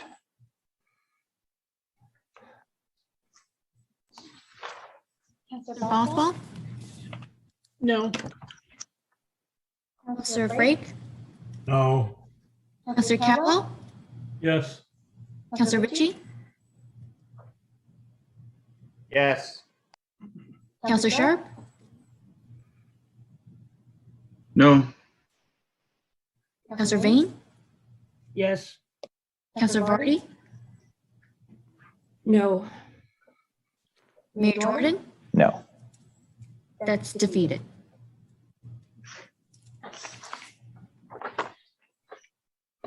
All right, Councillor Cadwell, you'd like to speak on the main motion? Here we go. Yes, thank you, Mayor Jordan. I did have my hand up before the vote, but that's fine. I think it's a great idea. I really do. I support it. And where Councilor Vardy mentions about the Literacy Day, which is September the 8th, I think sending this back to staff and getting a report back, that gives us a lot of good time. And I think it's a very responsible thing to do because, and I was listening to everybody's conversations, and I respect everybody's conversations too. But you know, again, it's just to get an opinion from staff. But I think it's a great idea. I really do. And again, hopefully we can have this moving forward by the 8th of September, as Councilor Vardy wanted. So, yep, that's just my comments. Thank you. Councilor Sharp. Thanks, Mayor Jordan. So I had my hand up earlier, but I didn't get a chance to speak to this. It's a good idea. I see these boxes in a few neighborhoods around town, and I've never taken a book from them, but I do have books around my house that they're great books. I'm afraid to give them away because they're, you want to keep them, but I've read them, and like I sometimes loan them to people, but they never give them back. But these are the kind of things you're storing that you can put out in the community. And I'm certainly not afraid of catching COVID from a book as much as I am from catching it from a cereal box in the grocery store. And I'm not going to support taking extra precautions. We have a lot of precautions going on right now. And in the recent past, with regards to COVID, they're closing businesses, and we don't need to be closing the book boxes. But so I won't support that. But just a comment, and so I want to know the next step that we'll go after this. But my comment would be with regard to the staff report and with regard to putting these in parks. I grew up around here, and some of the parks, some of the kids that are down there in the, after 9 p.m., there's some vandalism, and I worry that if you put it in the park that you might get some books that get destroyed. So in the staff report, they mentioned putting them in neighborhoods or on private property. And I wonder if I could have anybody give me a comment about that, specifically with regard to what is the next step after this resolution. Sarah, did you want to comment on that? Sure, I can comment on that. Thank you. Thank you for those comments, Councilor Sharp. They're great points. Definitely, this is not something that the town staff are looking to lead and maintain on our own. So it's I think the success of this is community driven, and that's the way it should remain. I think that's why you see them in homes or on private property. If there was an organization like a Rotary Club or somebody else that wanted to put one in a public space that could maintain them and do the upkeep, we would consider that. We would definitely build in some parameters surrounding that so that it doesn't default to staff maintaining. So I think next steps is a bit of a call out to the community, perhaps gently at first, as we maybe work through any other questions that may exist among the council team or others to see where that need is, because I really do think it comes from the community. So one of the next steps will be working with the Rotary, potentially discussing an option or location with them, depending on what they may want to do, and then even others as well, and just making people aware of what they are and how they work. But definitely we don't want to take it fully on our own. Yeah. So this resolution, if it's passed, what happens next? Through you, Mayor Jordan, my suggestion, at least for it, would be that we would reach out again to community organizations to assess the interest in that. I know it did identify a specific park, for example. We really would want there to be a community support to be behind that. So that would be one of the guiding pieces we would be looking for first and foremost, if it was in a specific location. Other than that, I think promoting them, being aware of them, and I think the community enjoys hearing about them and knowing where they are, so we can create some awareness as well. That would be my take, but maybe Councillor Vardy has some other thoughts. Thank you, Sarah. Councillor Vardy. Thank you through you, Mr. Mayor. I hear you when you say there could be vandalism. That's always a risk. But people have private boxes, and they're vandalism as one's in a public space, right? Kids out at night doing whatever. My thought about this is we try one as a pilot. I was only suggesting one box, and with a partner like Rotary, who could maintain and upkeep, and then the community could participate. I mean, the fact that we do have community boxes on private property shows that there's an interest in this, and I don't know. I just think it's such a nice thing to do, and it promotes literacy. It makes a statement in a public park. It makes a statement about Grimsby and who we are and what our values are. So my feeling is it's worth a try. Maybe it won't work, but maybe it will. So that's kind of one comment that I wanted to make. The other comment is, and it goes back to the COVID, and I think, there are risks in everything we do. There's a risk when we get in our car. There's a risk when we cross at the intersection. Life is full of risks. And, if someone really feels that, yikes, I could get COVID from a book in a free library house, they won't touch it. Personally, I don't think there's much of a risk. It's really negligible, but people are accountable for their own decisions. And if they are really that concerned, like Councillor Bain says, he wears gloves, and that is his choice. And, he exercises because he's calculating his risk, and for him, that's the right thing to do. But many others would not feel that that's required for them. So it comes down in many ways to, a personal choice and what people feel comfortable with. And lastly, the one thing that I do want to say is that, this initial idea of a free library house was put in my head by Joanne Johnson. And she said, what do you think of this? Would you carry it forward? And I said, absolutely. It's a great idea. And then I thought, let's tie it in with International Literacy Day. So I do want to make sure that Joanne Johnson gets credit for seeding this idea. All right, thank you. Councillor Bothwell. Thank you, Mayor Jordan. Just gonna, again, about the library's direction.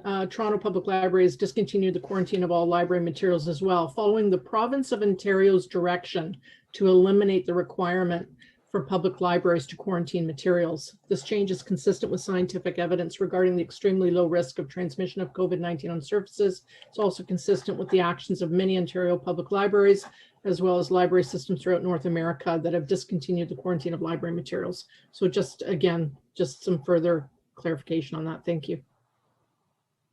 Councillor Sharp. Thanks, Mayor Jordan.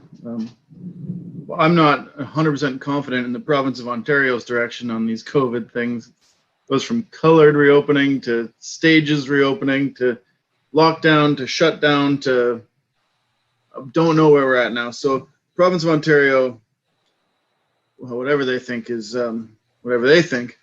I'm personally not concerned about catching COVID from a book, but I just want to reiterate that I think parks are the wrong place for them, and better neighborhoods. For example, if I had one in front of my house and I heard somebody tooling around with it, I'd come outside banging a pot or something. And these guys, plus the kids in our neighborhoods, we know them and we know their parents, and we can tell them like, hey, they were around that book box and they were doing whatever they had done to it, and you can do that. But when you're in the parks, especially downtown, you don't know who's been there. Like, we're going to set a camera up and we're going to watch them and we're going to call the police. And personally, I don't think they should be put in the parks. I think they're better on a side street in a neighborhood, high traffic where people walk, and where a resident can volunteer to take care of it, or one of the clubs can. So that's all I want to say. Thanks. Councillor Ritchie. Thank you, through the mayor. So I want to thank Director Sweeney for clarifying some of the things that we're looking for community partners. It's really good to hear that Parks and Rec would have would help get the initial off the ground and then move from there. I still do, whether it's the books or not. I mean, you take a look at any business or so forth. One of the number one things that's sanitized when it comes to COVID is door handles, entries, all the rest. There will be a door in this. But that being said, I also like the fact that people say, you know what, people got to take responsibility for their own actions, and they need to, and if they want to take the risk, then they can take the risk. So I do like the initiative when I hear some points like that. Thanks for bringing this forward. Thank you. Seeing no further questions and comments, I'll read the resolution. Moved by Councillor Vardy, second by Councillor Bothwell. Given that the 8th of September was proclaimed International Literacy Day by UNESCO in 1966 to remind the international community of the importance of literacy for individuals, communities, and societies, and the need for intensified efforts towards more literate societies, given that the issue of literacy is a key component of the UN's Sustainable Development Goals and the UN's 2030 Agenda for Sustainable Development, given that improved literacy is acknowledged to be both a personal and societal benefit, given that free library houses have become very popular and are widely recognized as positive additions to communities, and given that our parks are frequently used for visitors and families to gather and individuals seeking repose, and given a free library house would be an excellent addition to some of our parks, be it resolved that consideration be given to installing a free library house in Coronation Park, and be it resolved that Parks and Recreation reach out to the community through their various networks to seek community involvement in building the free library house, and be it resolved that this initiative be completed by September 8th to celebrate International Literacy Day. Recorded vote.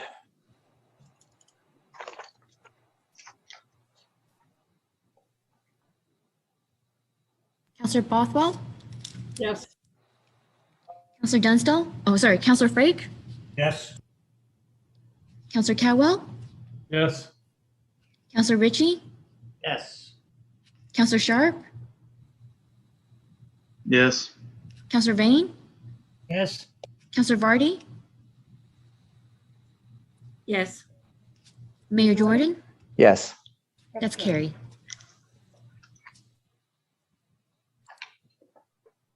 All right, now we're moving to item 12.1.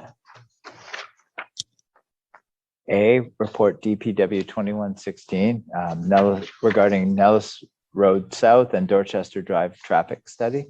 Brandon, welcome again. Thank you, Mr. Mayor. So staff had received previous direction from council to carry out a traffic study on Nels Road, south of Main Street, and Dorchester Drive, east of Nels Road.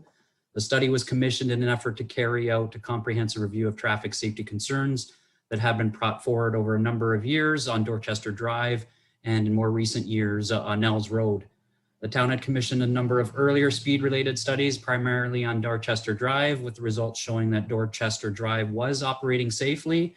That said, the town continued to receive concerns from residents, raising concerns that were contrary to what was previously shown in the studies. The most current study was comprised of 3 main sections, a public engagement section, so essentially reaching out to residents to get their input with respect to their concerns, a comprehensive safety review, so further study to evaluate Dorchester Drive and also Nels Road, which had not previously been studied, and a sidewalk connectivity review, which was to evaluate the possibility of linking the existing sidewalks through areas on Dorchester and Nels which weren't already connected. So from here, I'm going to hand it off to Mike Palumba. He's our traffic engineering technologist. He's been the lead on the project, and he's going to run you through the report, which summarizes the findings of the report done by the consultants. Michael. Well, thank you, Brendan. Through you, Mr. Mayor. So as Brendan outlined there, we had three major sections of this report. The the highest priority section, or the most critical component, was the public engagement section. This was where we wanted to reach out to the residents within the community and get their opinions and their thoughts on what the existing issues were and how they felt about specific types of treatments, and their thoughts on sidewalk connection. So we completed this outreach through the use of an online survey that was put together and administered by our consultant. From that survey, we had a total of 358 responses, with 186 respondents completing the survey through completely, which is a very good was a very good turnout for this type of project. From that, we were able to determine that the vast majority of the residents within the area use Dorchester and Nels as a walking and cycling route on a regular basis. Through it, we were able to identify 3 high priority issues, which were concerns over speeding, high traffic volumes, and then risk to pedestrian and cyclist safety. And we also asked them about their thoughts regarding potential for the installation of a sidewalk to connect the existing sidewalk along Dorchester Drive at Hedgelawn Drive with the existing sidewalk on Nels Road South at Kennedy Road. From that, we found that 88% of respondents were in support of a sidewalk on Dorchester Drive.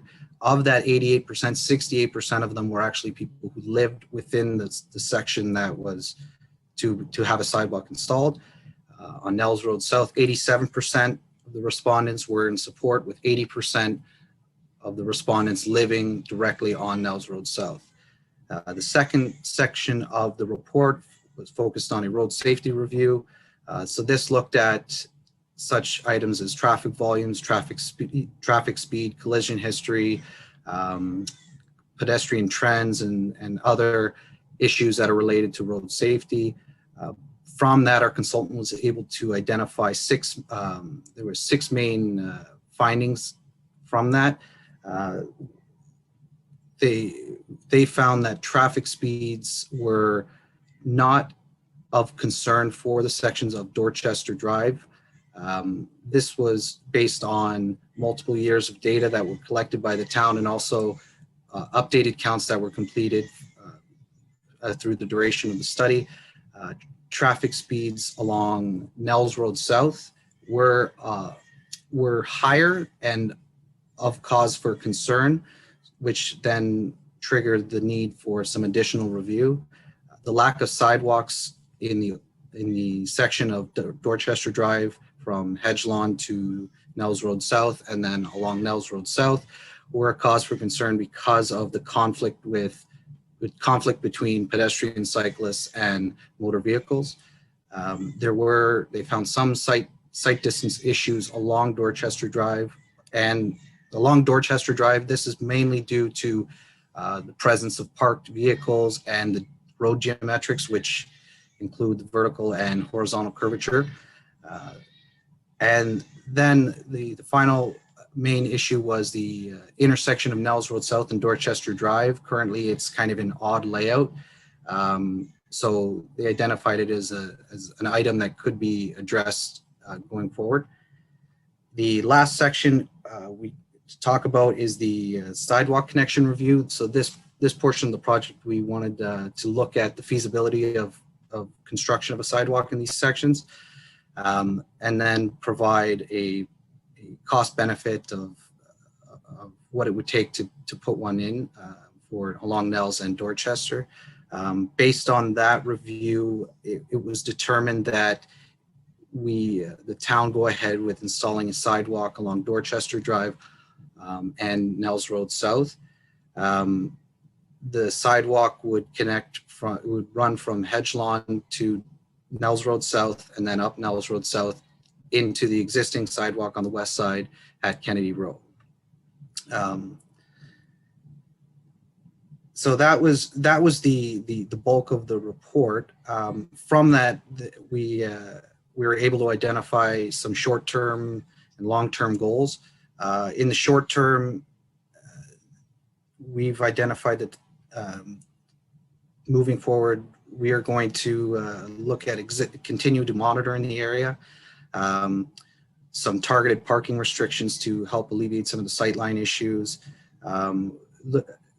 installing some pavement markings along Nels Road Drive to further delineate the lanes, narrow the road to help try to control some traffic speeds.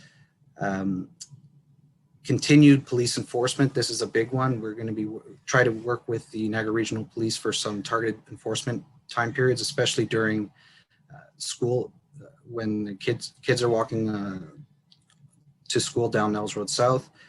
An education campaign where we reach out to the public and make them aware of what's going on in the area and reinforce some better driving habits. Non-intrusive speed monitoring along Dorchester and Drove. So this is something that we do currently, and we would like to continue doing in the future. That way, we are able to assess all of the improvements we make and make sure that speeds are acceptable. And in addition to that, continued use of our town radar traffic boards. I'm sure you guys have seen them. We have them up all over town. We move them around from time to time. This is something that residents really like, and we're happy to put them out there, and that's something we'll continue to do. In the midterm, we want to prepare a design for a shovel-ready sidewalk. For that, we're looking into procuring the services of a consultant to help with the final design. To support that, we're going to be monitoring for grant opportunities and continue with our non-intrusive speed monitoring. In the long term, the ultimate goal obviously would be to construct a sidewalk from Hedgelawn all the way to Kennedy. This would allow us to separate those vulnerable road users from the motor vehicles and provide a complete connection all the way from Main Street to Main Street. So I guess the financial impacts from that, in the short term, it's very minimal. It would just be some pavement marking and some signage. Medium and long term, we're looking at approximately $10,000 for design of the sidewalk, roughly $50,000 for some intersection work at Dorchester, and about $500,000 for the full construction of the sidewalk connection. So with that, I'll open it up, and if anyone has any questions, feel free to ask. Thank you for your presentation, Michael. Councillor Vane, you're up first. Thank you. Michael and Brandon, you've just made our lives a nightmare, to be honest with you. I have a motion coming forward tonight asking you guys to do a sort of a holistic approach to dealing with traffic issues across town. As every councillor on this committee or council is aware, we get constant emails from people all over town. And there's one in particular, I'm sure that Brandon will be very familiar with, what goes all the way back to the days of Bob LaRue. And the same things were said, the speeding on this particular street is not that bad, blah, blah, blah. And yet the residents on the street are screaming. And I have sat on the street. It's Roberts Road. And I've sat on Nellis Road. I did that a couple of weeks ago. And I sat on all four corners just to watch and see the traffic. For Nels Road South, the one thing I found was, yes, there people are speeding. The biggest thing I found is, and I can see why a pedestrian was hit, is a lot of people come flying up that road and just cruise through the red lights or cruise through the green light. They don't even stop to look. So I would prefer to see more signage there. But anyways, having said that, I'm kind of curious because I know I'm going to get this question, and I'm sure all of our emails are going to blow up a little bit because I could pick 5 streets off the top of my head other than Dorchester and Nels that are bad. Main Street, Livingston, Lake Street, Winston Road, so on and so forth, and Roberts Road, of course. So having said that, Why, and when our residents start calling us tomorrow, are we going to say that these two particular streets are going to get this attention? And what do they do to get the same attention? Second of all, NRP, they don't have the resources. So that's a pipe dream.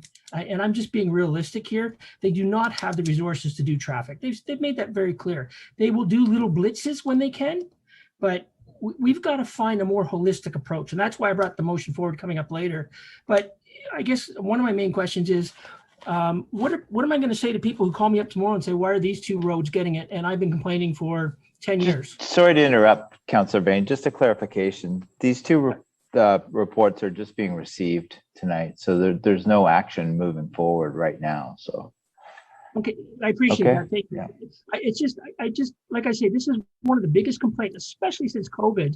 You know, unfortunately, with so many people being home, we've now got these drivers that think the highway. There was a 24-year-old caught last night, 186 kilometers on the QEW. He was also impaired. We had a number of people killed on highway, or not killed, got hit by a drug driver on Highway 6. So what are we going to do to holistically across the town? What are we going to do? Like, how do we address this? How do I tell people that we're taking this serious and we're doing something, and yet we're receiving a report on two streets? How do I get that report done or that study done on other streets? So I'm sorry, it's really, some people are very passionate about this. Olive Street's another one, you know, the corner, there on, and then cars racing up and down there, and Main Street. You could just stand on Main Street and watch cars go by. So I don't know if you can answer that, but what do people do? And I know that the CAO has suggested we just have people phone in and lodge a complaint on the complaint line, but they don't. They come to us. So I can't just direct somebody to a complaint line and say, you know, hope it works out for you. And I do understand your side. Don't get me wrong. I understand what you're saying about there's acceptable levels. And Michael, I have no idea. I do not have anywhere near the education you do on this. And I respect you and Brandon for that. So I'm just help us out here. How are we going to address this problem? Because it is town-wide. For sure. Through you, Mr. Mike, I'll take this one if you don't mind. Sure. Councillor Vane, I can hear that you're passionate about it. Believe me, Mike and I have had many conversations about so the volume of calls that you guys receive and emails that you receive, I would suggest is magnified because some of those are coming directly to us. So, you know, I think your frustration is the same as ours. Maybe we're looking at that from a different perspective, and we part of what I want to do for our team is I wanted to bring a workshop together, an education workshop for council later this year. We had originally scheduled in May. Due to COVID, we had to postpone it. So we do have a workshop coming together in July, late July. I'm hoping through that workshop, we'll be able to provide a better understanding to the community, to council, that we're not ignoring these complaints as they come in. There's a process whereby we review these complaints. We review them against our traffic calming warrants. So we have rules that are in place, or warrants or triggers that are in place, that we monitor each complaint that comes in. So every complaint is treated equally, and we do our due diligence to make sure that we are evaluating the roads and monitoring them on a regular basis. So I'm hoping that after this July meeting, there'll be a better understanding of kind of what we're doing, better appreciation for the level of detail that we put into the monitoring that we do. So we're not just sitting here ignoring people. We are doing our due diligence. So with the comments with respect to the NRP, you know, I concur that the police have limited resources, as do we.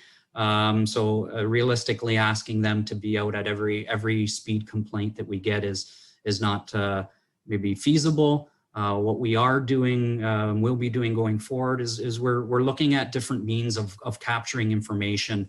Again, we'd like to present this more detail in July, but we have some interesting monitoring devices which we can actually identify when the speeds are higher than posted speeds, what time of the day. So we can then relay that to the NRP and provide focused focus times where instead of saying, there's a speeder on this road and you need to hit there, it's, hey, we're seeing an elevated level of speeds during this time frame, whether it's morning, afternoon, or whatever, and we'd appreciate if you could, focus your efforts towards that. So it helps, focus their resources to the appropriate times of the day, rather than just kind of a broad brushing it and dealing with it that way. In terms of the why this one got special attention, again, I think I kind of explained, but we've looked at Dorchester many times. Again, we ran it through the warrants, what we were seeing, what the warrants weren't being triggered. That being said, again, there's a public component to it in terms of the people were concerned. So, and once we went through the public education, or the public campaign in terms of communication and getting their feedback, it was clearly evident that the sidewalk issue was a major concern here. So a little bit different from Roberts Road, which Roberts Road has a sidewalk, or some of the areas do have sidewalks. The unique component of this one is maybe not 100% unique, but obviously a factor here is there is no sidewalks on either of those sections of road. So again, the residents had expressed that was a major of their concerns, and we saw through the data that came back that 80, I think it was 80%, as Michael said, in one case supported it. And what we were actually surprised is the people who supported it were the people who lived there as well on that street, which we anticipated that they would be against it because it's going to impact their property. So it was nice to see that they took the high road, or the high approach, saying, we want the road safer, and we're willing to give up a bit of our front yard for a sidewalk. So I think hopefully that addresses all your questions. If you had any more, I can surely answer. Yeah, I thank you both, and please don't take anything I've said as a criticism towards anybody, yourselves or police or whatever. It's just, as you know, because Brandon, you've been copied on some of the emails, when you say to people, listen, we've done these studies, they say, yeah, but if you only put in a couple of stop signs, or if you put in speed bumps. So that's what we're dealing with. And that's, I think, where a lot of my frustration comes with. As far as the Dorchester and Nels putting in sidewalks, I'm fully 100% behind that. I think that's a fantastic idea. I think every road should have at least one sidewalk. I know a lot of towns have done that now. They put one sidewalk on one side as opposed to doing both sidewalks because of the cost involved. But I'm kind of hoping that when my motion comes up later, I'm hoping it gets supported, and that you will be able to try to offer us something holistically that we can do across the town, or at least start doing across the town. This is a great step. It shows people that we're serious about it and we're doing it. And I think that's just the concern I have, is that unfortunately people, especially now being trapped at home, and as one person put it, a pandemic prison, people are very, very sensitive. Like when that car in Vaughan, when a 16-year-old lost control of the car in Vaughan and went off the road and hit a couple of kids, well, I started getting emails galore. Oh, look, this is going to happen down here. And you know what? Accidents happen. I get that. But I fully support the sidewalk. So please don't get me wrong. I'm not against this. I'm just saying we need a plan to help us be able to help our residents. That's all. Thank you. Have a good evening. Councillor Vardy. Thank you, through you, Mr. Mayor. And thank you both for doing this study. It has been long. I know Esther and on Nellis are great. That study was undertaken. Thank you for that. I do have a motion.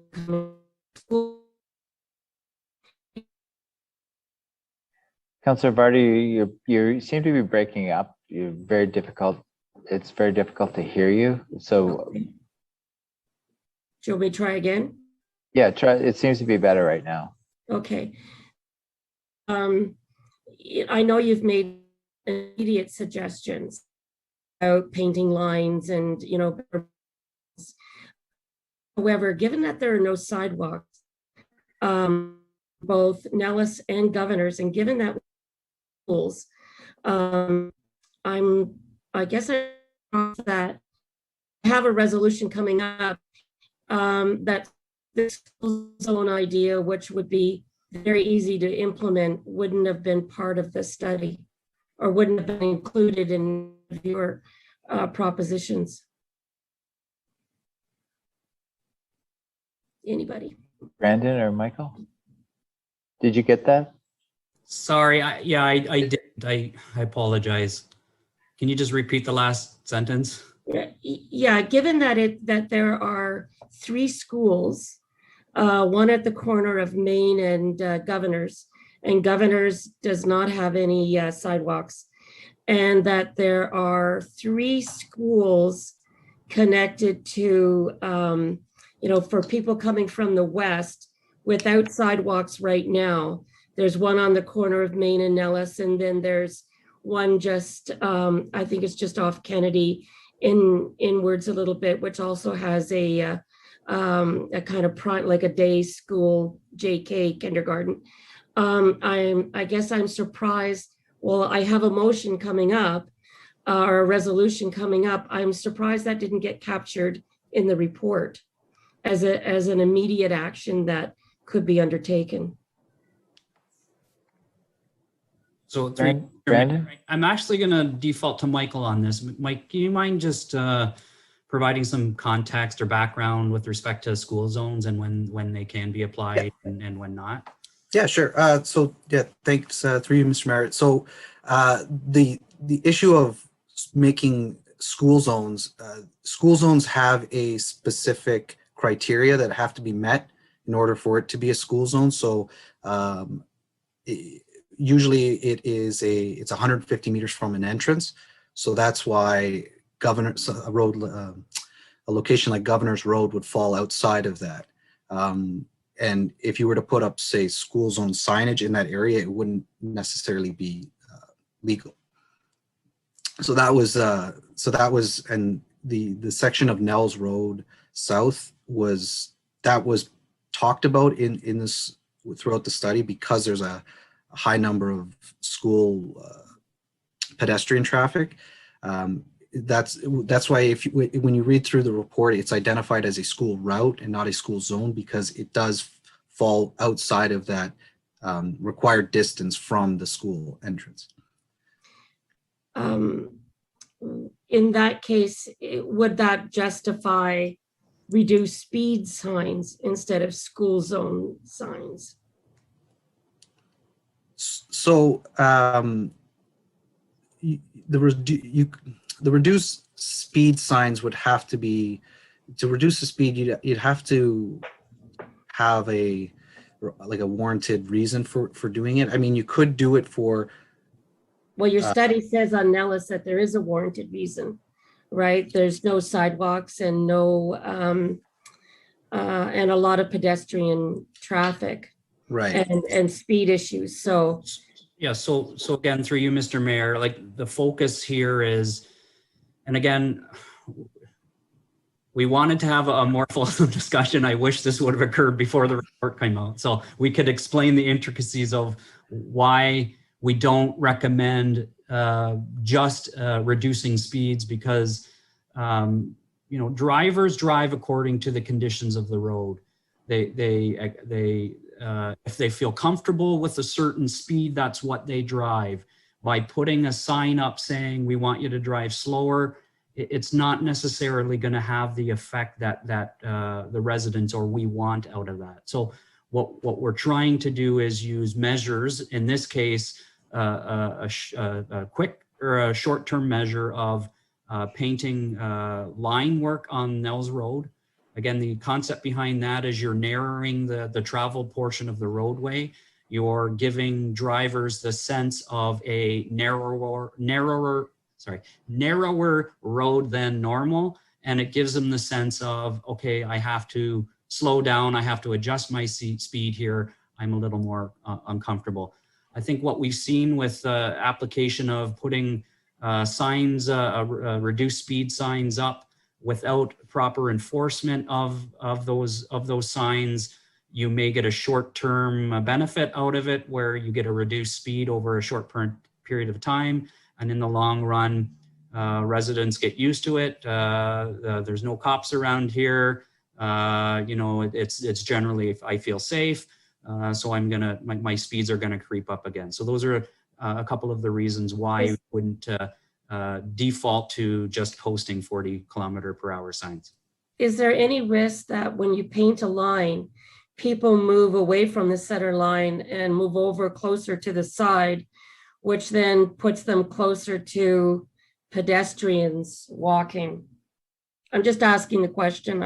Well, I think, again, through you, Mr. Mayor, I would caution that, when drivers are seeing pedestrians on the roadway, they're going to be adjusting their speed accordingly. So by putting a sign in there, right, they're going to realistically yield for the pedestrians, cross over to the other side of the road and yield back. So again, some of the factors that you would, just because although there's a perception of that conflict, and there is legitimately a conflict between pedestrians and vehicles on the road, the drivers are adapting to those conflicts. And again, that level of discomfort ends up translating to them slowing down.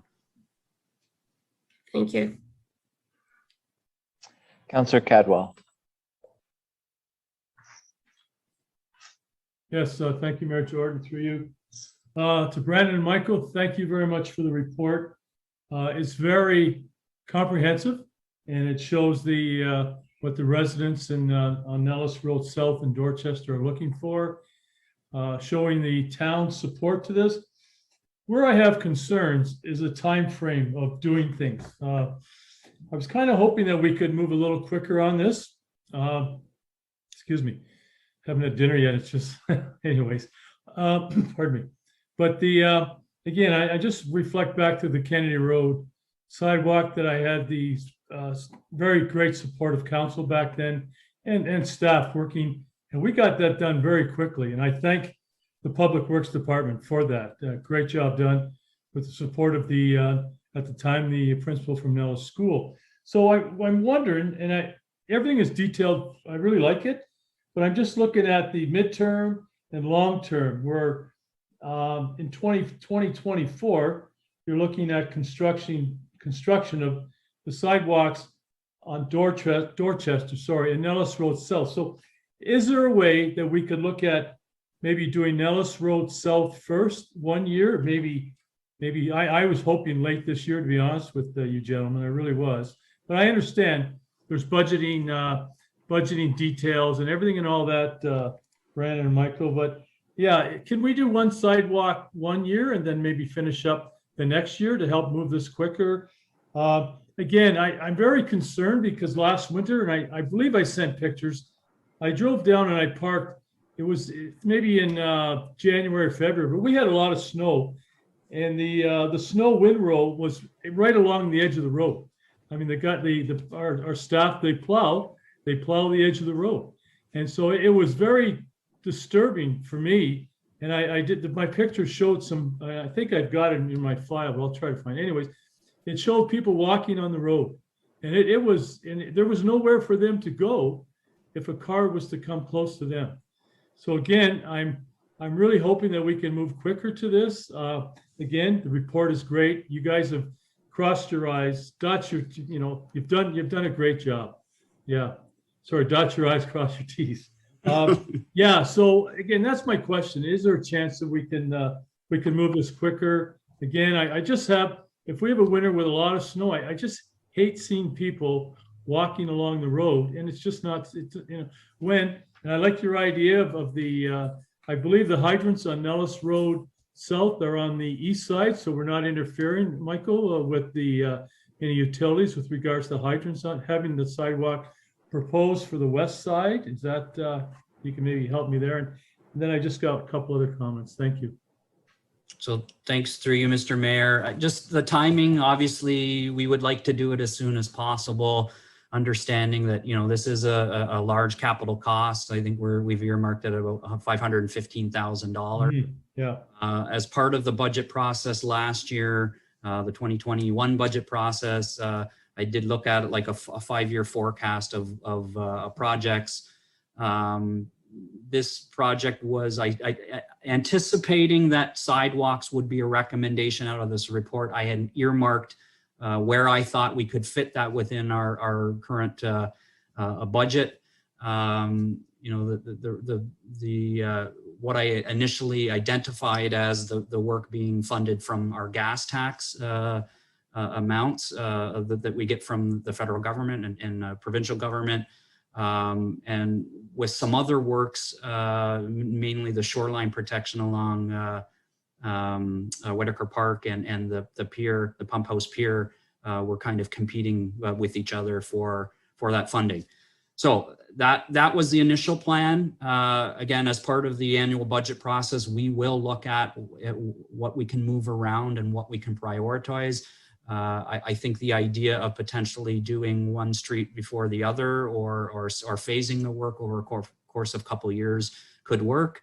And I think also the idea is we want to do the design early next year and then have that work shovel ready for the potential of any infrastructure funding, grant funding or whatever that we could jump on board with.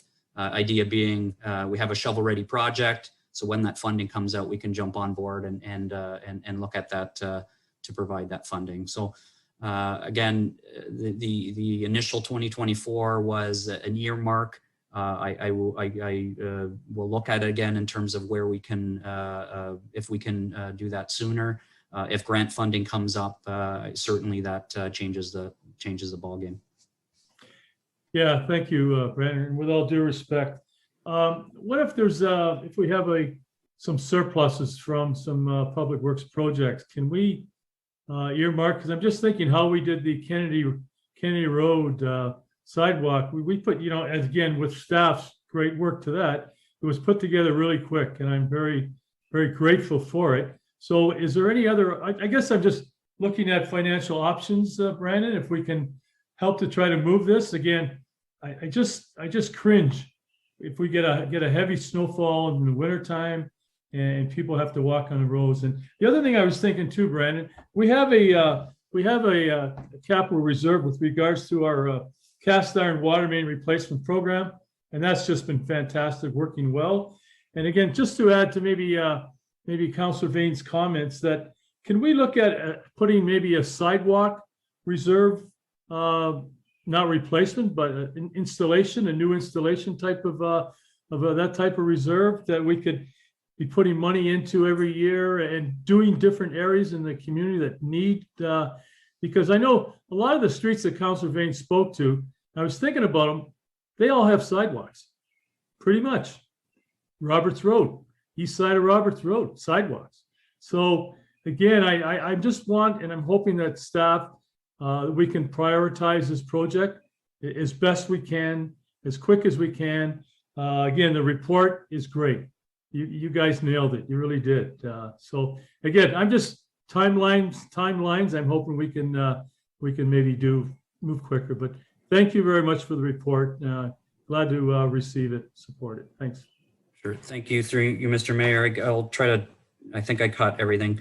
The difference between, I guess, Kennedy, the road work we did on Kennedy was that the length was a lot shorter. So yes, we were able to turn that around quickly. In this case, I think it was around $100,000. In this case, we're talking about five times more. So, you know, there is a bit of a scale difference in that. Obviously, we're looking at how we can streamline that process and how quickly we can get it turned around.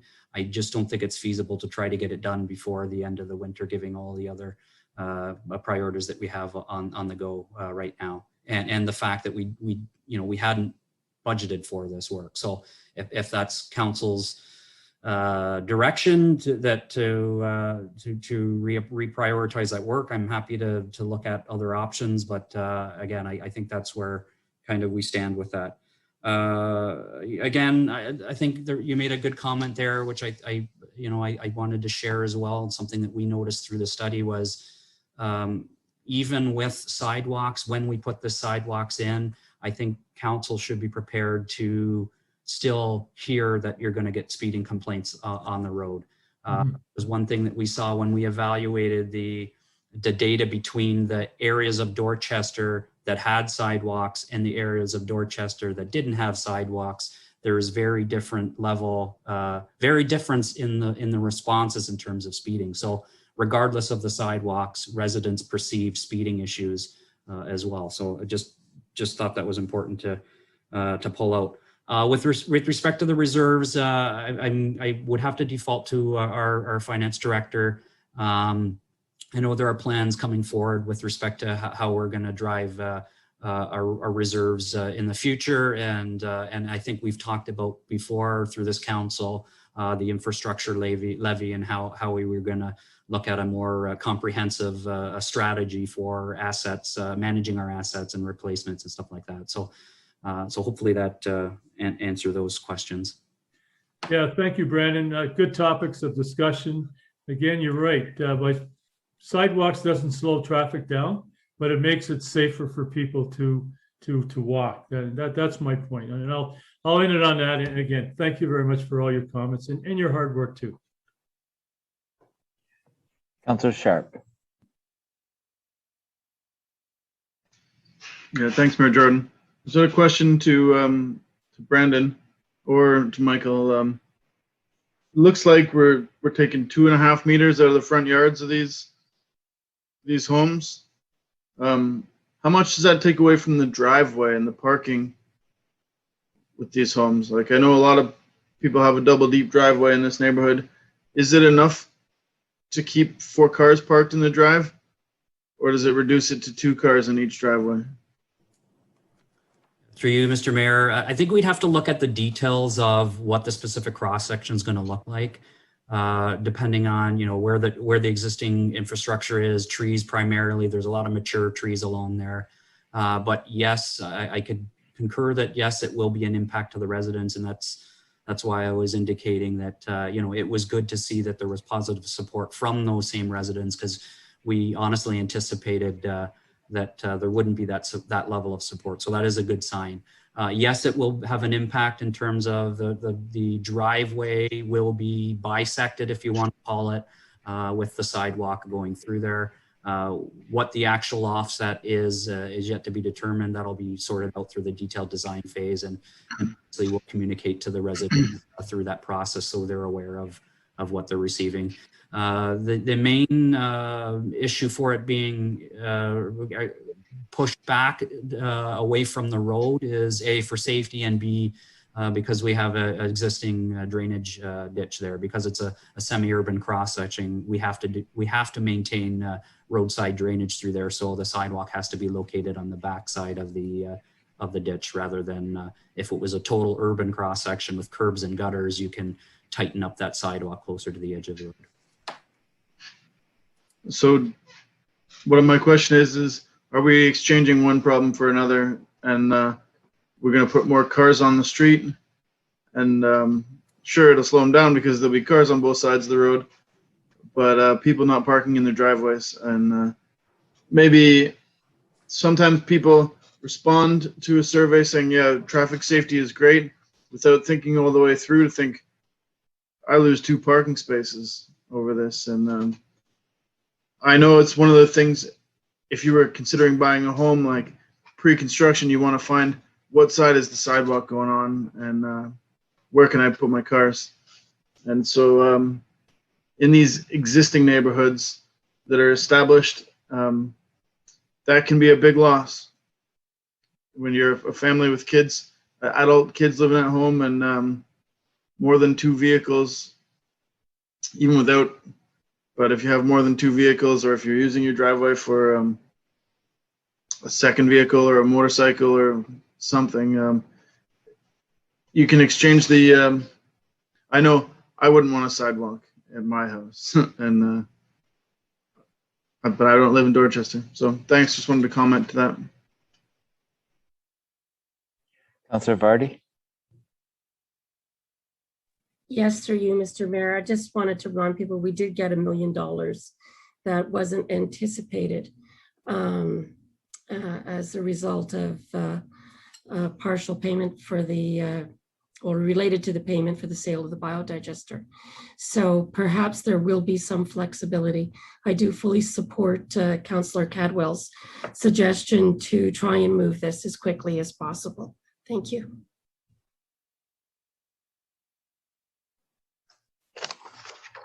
Seeing no further questions from council, we just need a mover and seconder.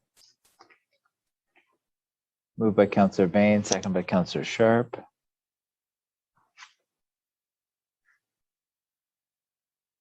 Moved by Councillor Bain, second by Councillor Sharp. Resolved that report DPW 21-16 Nellis Road South and Dorchester Drive traffic study dated June 21st, 2021 be received, and that the results from the Nellis Road South and Dorchester Drive traffic study be received. All in favor? That's carried.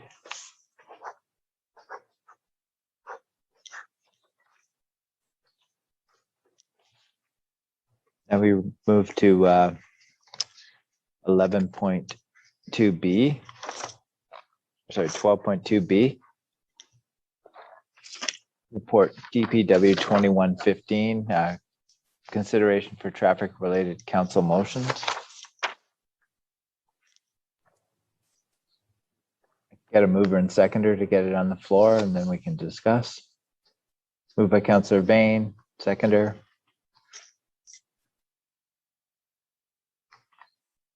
Councillor Sharp.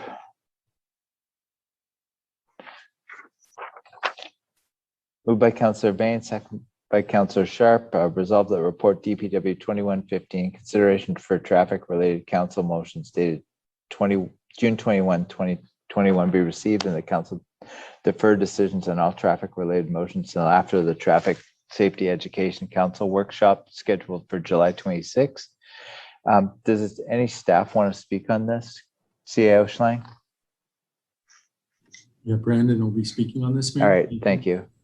Brandon? Yes, thank you, Mr. Mayor. So again, this is just a short report from staff. Again, we're asking for council's consideration to defer the 3 traffic-related motions. So introduced separately by Councillor Vane, Vardy, and Bothwell on June 7th to be heard later tonight. As I mentioned earlier, staff is in the process of preparing an educational workshop for council, which is scheduled for July 26th. Again, the workshop is intended to provide further education to council with respect to the traffic safety programs we currently have in place in the town of Grimsby and the speed enforcement in place with the Niagara Regional Police. My team has reached out to members of council to provide any specific questions they have with respect to road safety, speeding, and so on to ensure we're able to address those questions at the workshop. Again, at the workshop, there'll be an opportunity for members of council to ask any questions that might arise during the presentation. And really, we're hoping to have a bit of a dialogue between council and staff just to ensure that there's an understanding of what we're doing, why we make the decisions we make, and so on. So again, we're hopeful that at the end of the workshop, council will be more informed in terms of the programs, the inquiry process that we have in terms of receiving complaints and how we deal with them, how they're run through a warrant system, and we basically vet out the issues into the actionable ones versus the ones that we've identified as unactionable or inactionable. So we're essentially asking the decision relating to these motions be deferred until after this July 26th workshop. Happy to answer any questions if there are any. Great, thank you, Brandon. And yes, it makes a lot of sense to get them all on the table and to see, have communication from staff on where we're working on what ones and what warrants are. And so just communication and clarification. I'm really looking forward to the July 26th workshop. I'll read the resolution again. Moved by Councillor Bain, second by Councillor Sharp. Resolved that report DPW 21-15, consideration for traffic-related council motions dated 21st of June 2021 be received, and the council defer decisions on all traffic-related motions until after the Traffic Safety Education Council workshop scheduled for July 26, 2021. All in favor? That's carried.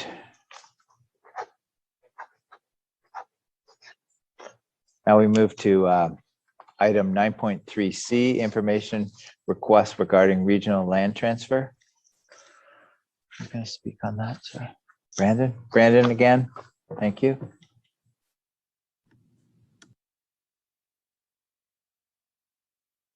Sorry, just having trouble getting my mute button.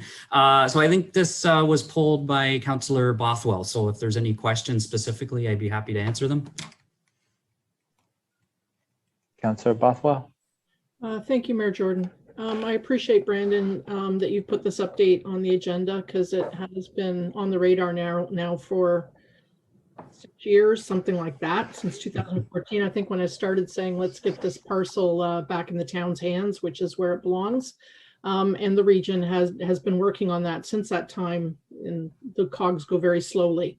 I understand with COVID, but even then, I believe things are moving at the land registry office, and I understand from your report that things should be tied up swiftly, meaning in the near future. I just want to confirm with you on schedule. So my main concern is with I understand they're always finding new little pieces of road that they want to make sure is in their ownership, and they're going to be adding a couple more on Casablanca as they find, I guess, in the land registry as they're doing the development of the Casablanca interchange, that there's little parcels that they kind of have been overlooked. But the northeast quadrant of the public lands there in the interchange, Schedule E, is that the one that specifically relates to that that piece of property in the interchange, the northeast quadrant? Is that the right one? Sorry, through you, Mr. Mayor, are you referring to Appendix E? So, yeah. Okay, so let me just double check. Appendix E, I'm looking at the agenda here. And Appendix 4, Appendix E, Appendix 4, whatever you want to call it. Okay, so I think the map you're referring to is Appendix A. So there's three issues here, and hopefully I answer this properly. There's three separate land transfers that are happening. Yeah. The first one is the section of Livingston Avenue between Casablanca to the west, to the end of Emily, basically on the other side of Emily, which is being transferred from the town to the region, which has already occurred. The bylaw has been registered. Everything's happened fine. The North Service Road, there's a series of sections of the North Service Road that are being transferred from the region and downloading to the town. The region bylaw has been registered. They're off to basically the agreement has been given to our lawyer, who has since put it into the land registry office for registration. I think that happened a couple of weeks ago, and I was told it would take a month or so. So that's working. The last one is the last appendix item was the sections on Casablanca. There's a map there that shows them in orange. And essentially, so this is the area of Casablanca Boulevard, which is currently maintained, owned in principle by the region of Niagara, but through the road reconstruction project, when they were looking at the land titles, they identified the fact that some of those parcels or a portion of the road allowance is still in the name of the region. So again, part of what they'll be doing is going to their council, identifying through similar process as what they did for Livingston Avenue and the North Service Road, preparing a bylaw to basically transfer that ownership to the town. Transfer the ownership from the region, from the town to the region, and then it would basically, the titles would change to the region's ownership.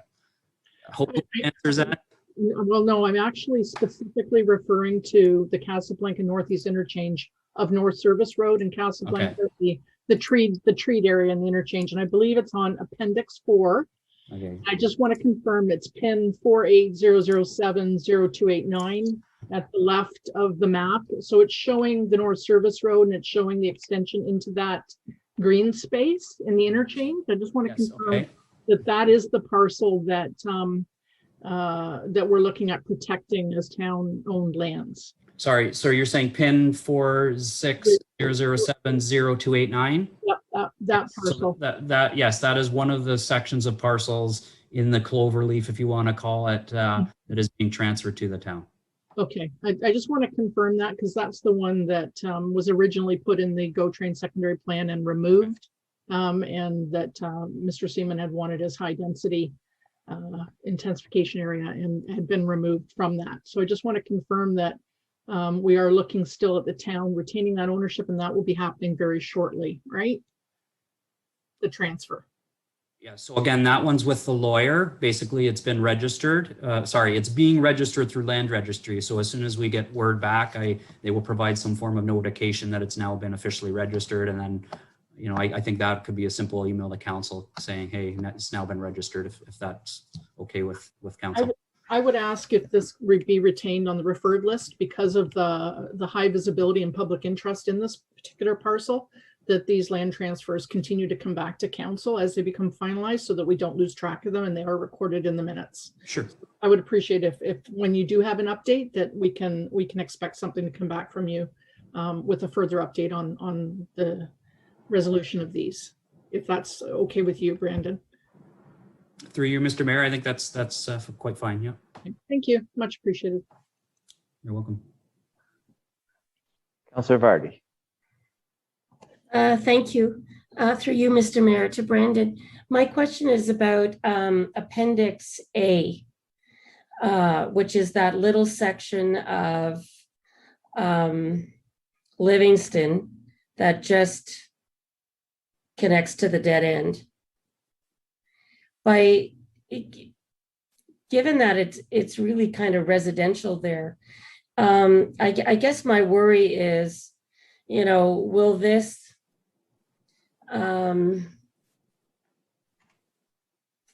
put us in a difficult position in trying to protect the woodlot? I mean, sort of like, is it a slippery slope? If we give the region that piece, will they, next thing you know, want to go further? That's my concern. Through you, Mr. Mayor, again, my understanding is there was two environmental assessment processes, Casablanca Boulevard and Livingston reconstruction, so associated with GO. And the Livingston reconstruction was essentially from first environmental assessment was from Casablanca Boulevard to where the proposed transportation hub will be. So ending essentially at the tree line, not going into the woodlot. So again, that went through the environmental assessment process and was approved. And those works are currently being designed by the region for construction once the designs are approved.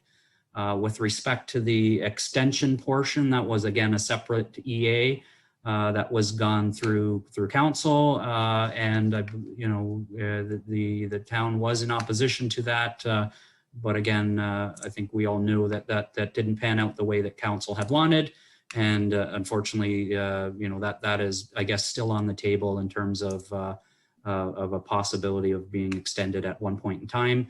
Again, I know there was conversation at council at that time that, you know, that we could essentially fight the budget process in terms of the actual construction of that. So hopefully that answers your question. I'm happy to further elaborate if needed. Thank you. Just a further comment on that. The environmental assessment, Brandon's right, was entirely for the Livingston Avenue extension only to the GO site and no further. And if it ever comes forward on the region's wish list to extend it, the residents of Grimsby don't want it extended. The council right now doesn't want it extended, I believe. And I certainly will fight the extension any further, and any decimation of the woodlot. It's not warranted. And I think we as a council can prove that it's not warranted. And I really feel I'll fight that one to the bitter end. So I just need a mover and seconder. I don't see any other questions or comments. Moved by Councillor Frake, second by Councillor Bothwell.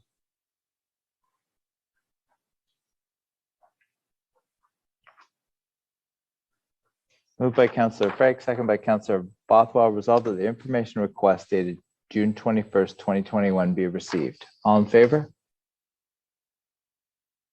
That's carried.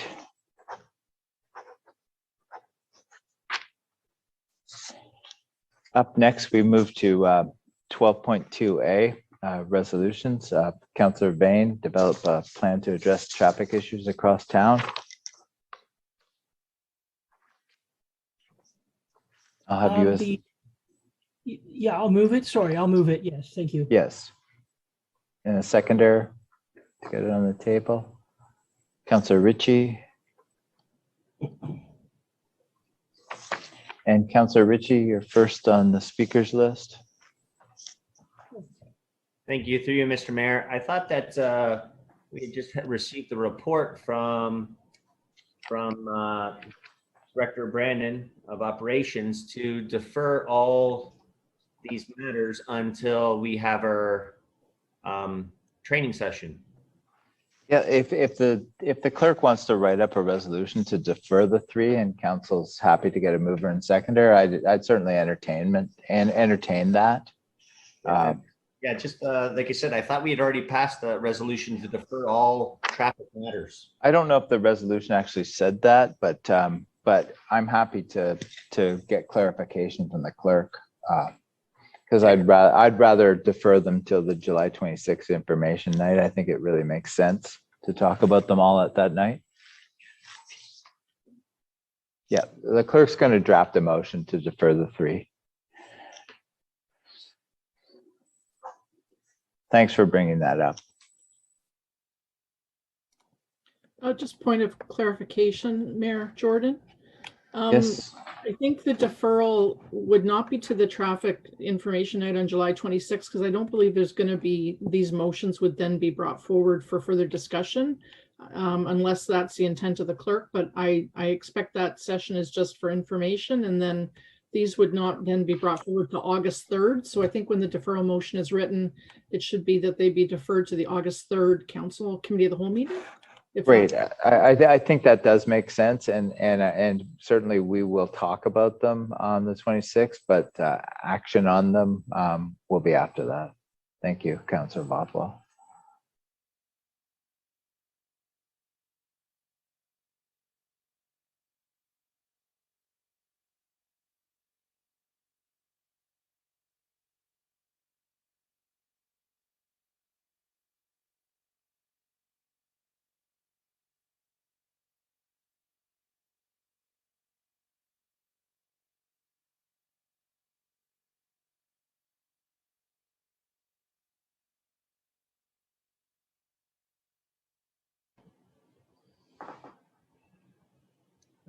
Mayor Jordan, if I may.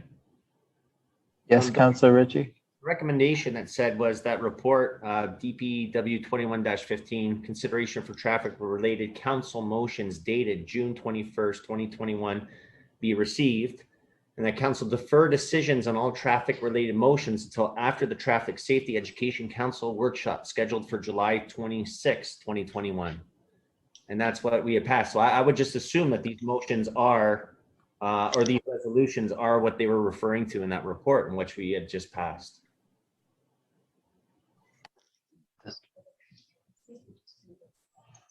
All right, the clerk has said, just for the fullness of transparency, to just pass a motion on all three of these to essentially defer them to the same time.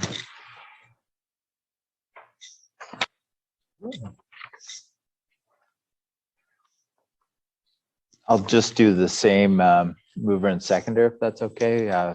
Councillor Bain and Councillor Ritchie.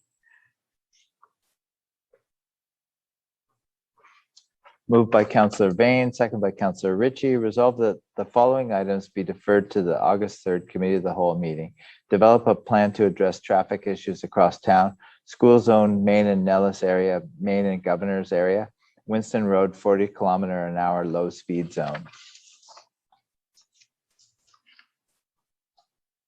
All in favor? That's carried.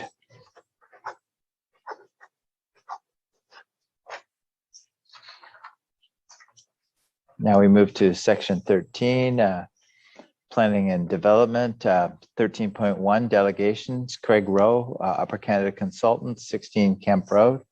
Welcome, Craig. Oh, Walter first to introduce Craig. Welcome, Walter. Good evening, council members and mayor and members of council. The delegation is up first. If you would like to deal with that first, I think you'd like to speak. And all right, welcome, Craig. Thank you, Mayor Jordan. I'll keep my comments brief this evening. We had a really good discussion after the public meeting between planning staff and myself and my client. We went over the comments that were provided by yourselves and in those previous submissions, and we're very satisfied with the recommendation that planning staff has put forward tonight. We find that these is a good zoning application in terms of planning. It conforms with the necessary policy frameworks. And we feel that a lot of the issues that we heard from members of council about the site grading and all of those details can really effectively be dealt with through the site plan process. And approval of this zoning amendment wouldn't prejudice any ability to make sure that the right safeguards are in there. The 50-meter landscape buffer in terms of an on-the-ground linear distance is supported by us, and it's also carried forward in the zoning amendment. So it appears that we have some agreement there between town staff and ourselves. So we look forward to a positive recommendation this evening. And at the request of Walter, I agree with him. It's a good idea. I've made myself available tonight. Certainly, I know there's a protocol to follow, but if there's any detailed questions that I may be able to answer for council or staff's benefit, I'm happy to do that tonight. Great, thank you, Craig. Need a mover and seconder. Oh, Councillor Cadwell, you want to speak on it? Yes, if I may, thank you, Mayor Jordan. Just one quick question. After reading the report and understanding, sorry, it's in the hamlet boundaries. I guess to Mr. Basic, the boundary for the hamlet on Kemp Road is the north side of Kemp Road West, Walter. The south side is not included in the hamlet boundary. Just clarification on that, Walter. in my presentation, through you, Mr. Mayor, in my presentation, there is a plan that actually identifies the boundary of the hamlet. So if you could wait till after I finish my presentation, I could answer more detailed questions at any time. Okay, right. That's fine. Great. Thanks, Walter. All right, thank you. Thanks, Walter. We just need a mover and seconder to receive the delegation.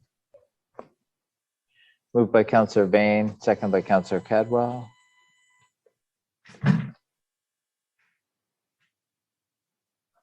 Moved by Councillor Vane, second by Councillor Cadwell. Resolved that the delegation from Craig Rowe, Upper Canada Consultants regarding 16 Kemp Road be received. All in favor? That's carried. Just a clarification, that's Kemp Road West, right?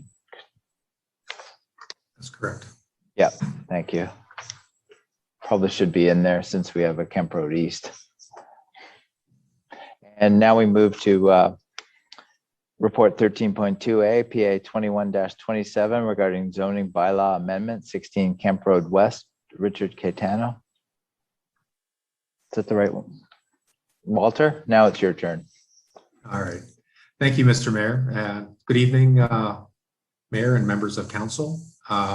Maybe we could start by having Donna call up the presentation, and then we can get started.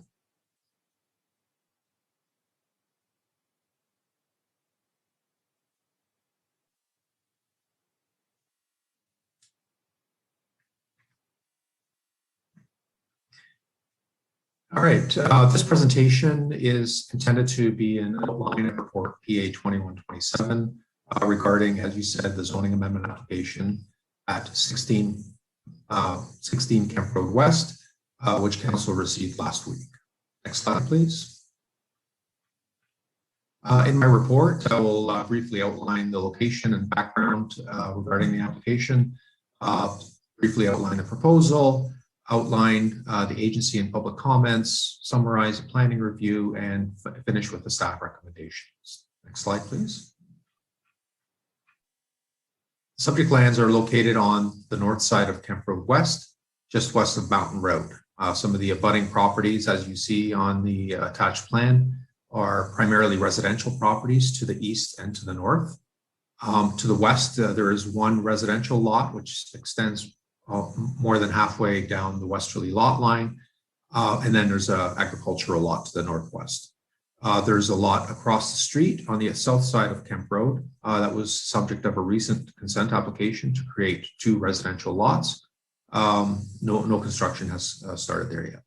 Next slide, please.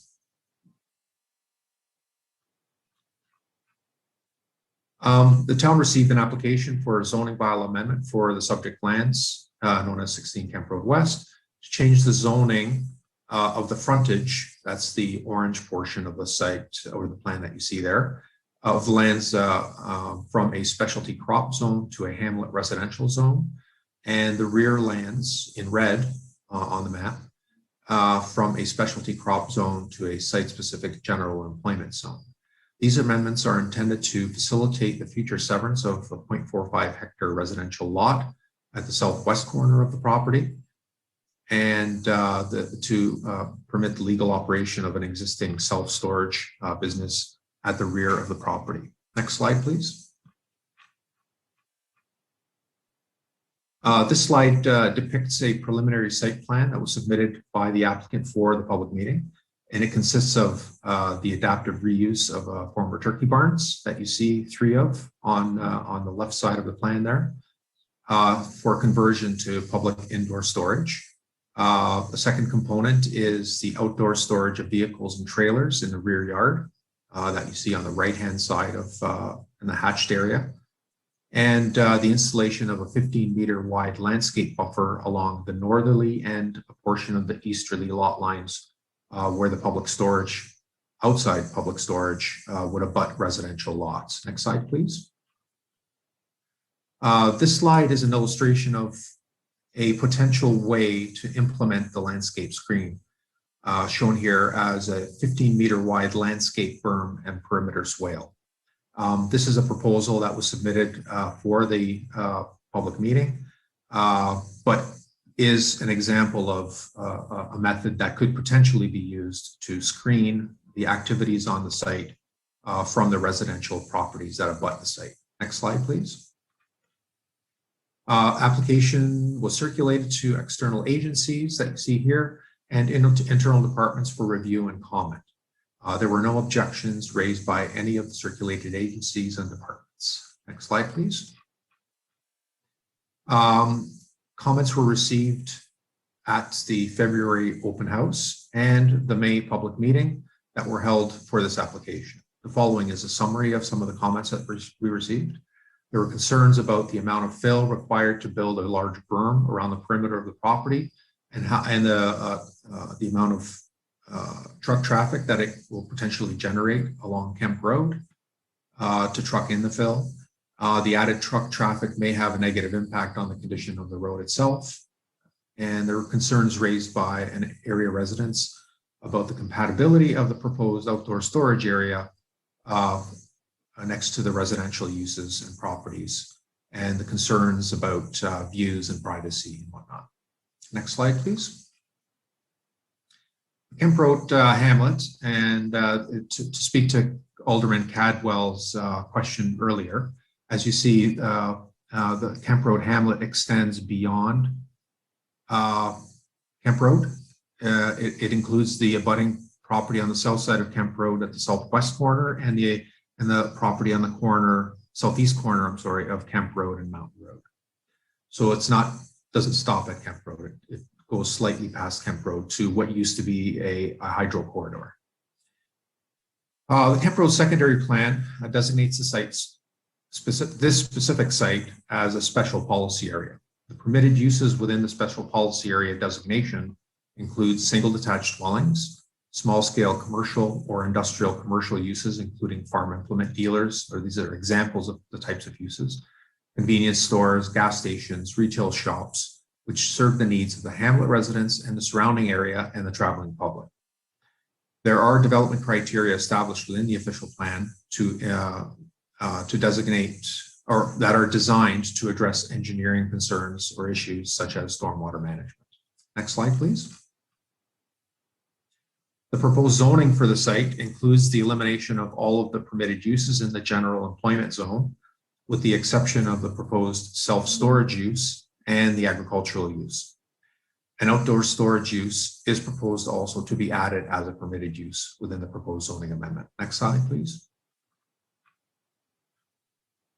This slide illustrates the existing zoning around the subject lands as well as where the proposed buffering is intended to outline. It's outlined in red on the plan to the right, where the proposed buffering is. And as well, there is existing screening along the west lot line with mature trees. It's outlined in blue on the plan on the right. As you see on the colored map, most of the surrounding zoning is residential. There is specialty crop zoning to the west. The subject parcel is highlighted in the red outline.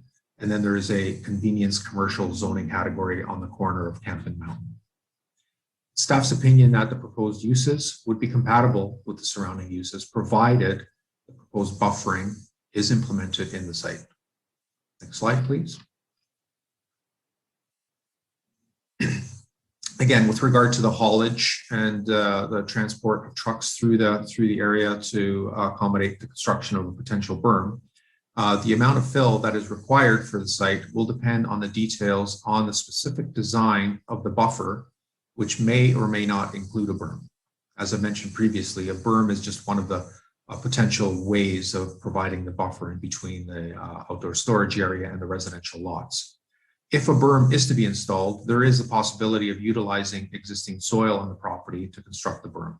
This is unknown until detailed site plans are submitted and reviewed by staff and council. Again, like I said, council will have an opportunity to assess the merits of any preferred buffer design, whether it's with or without a berm, during the review of the site plans.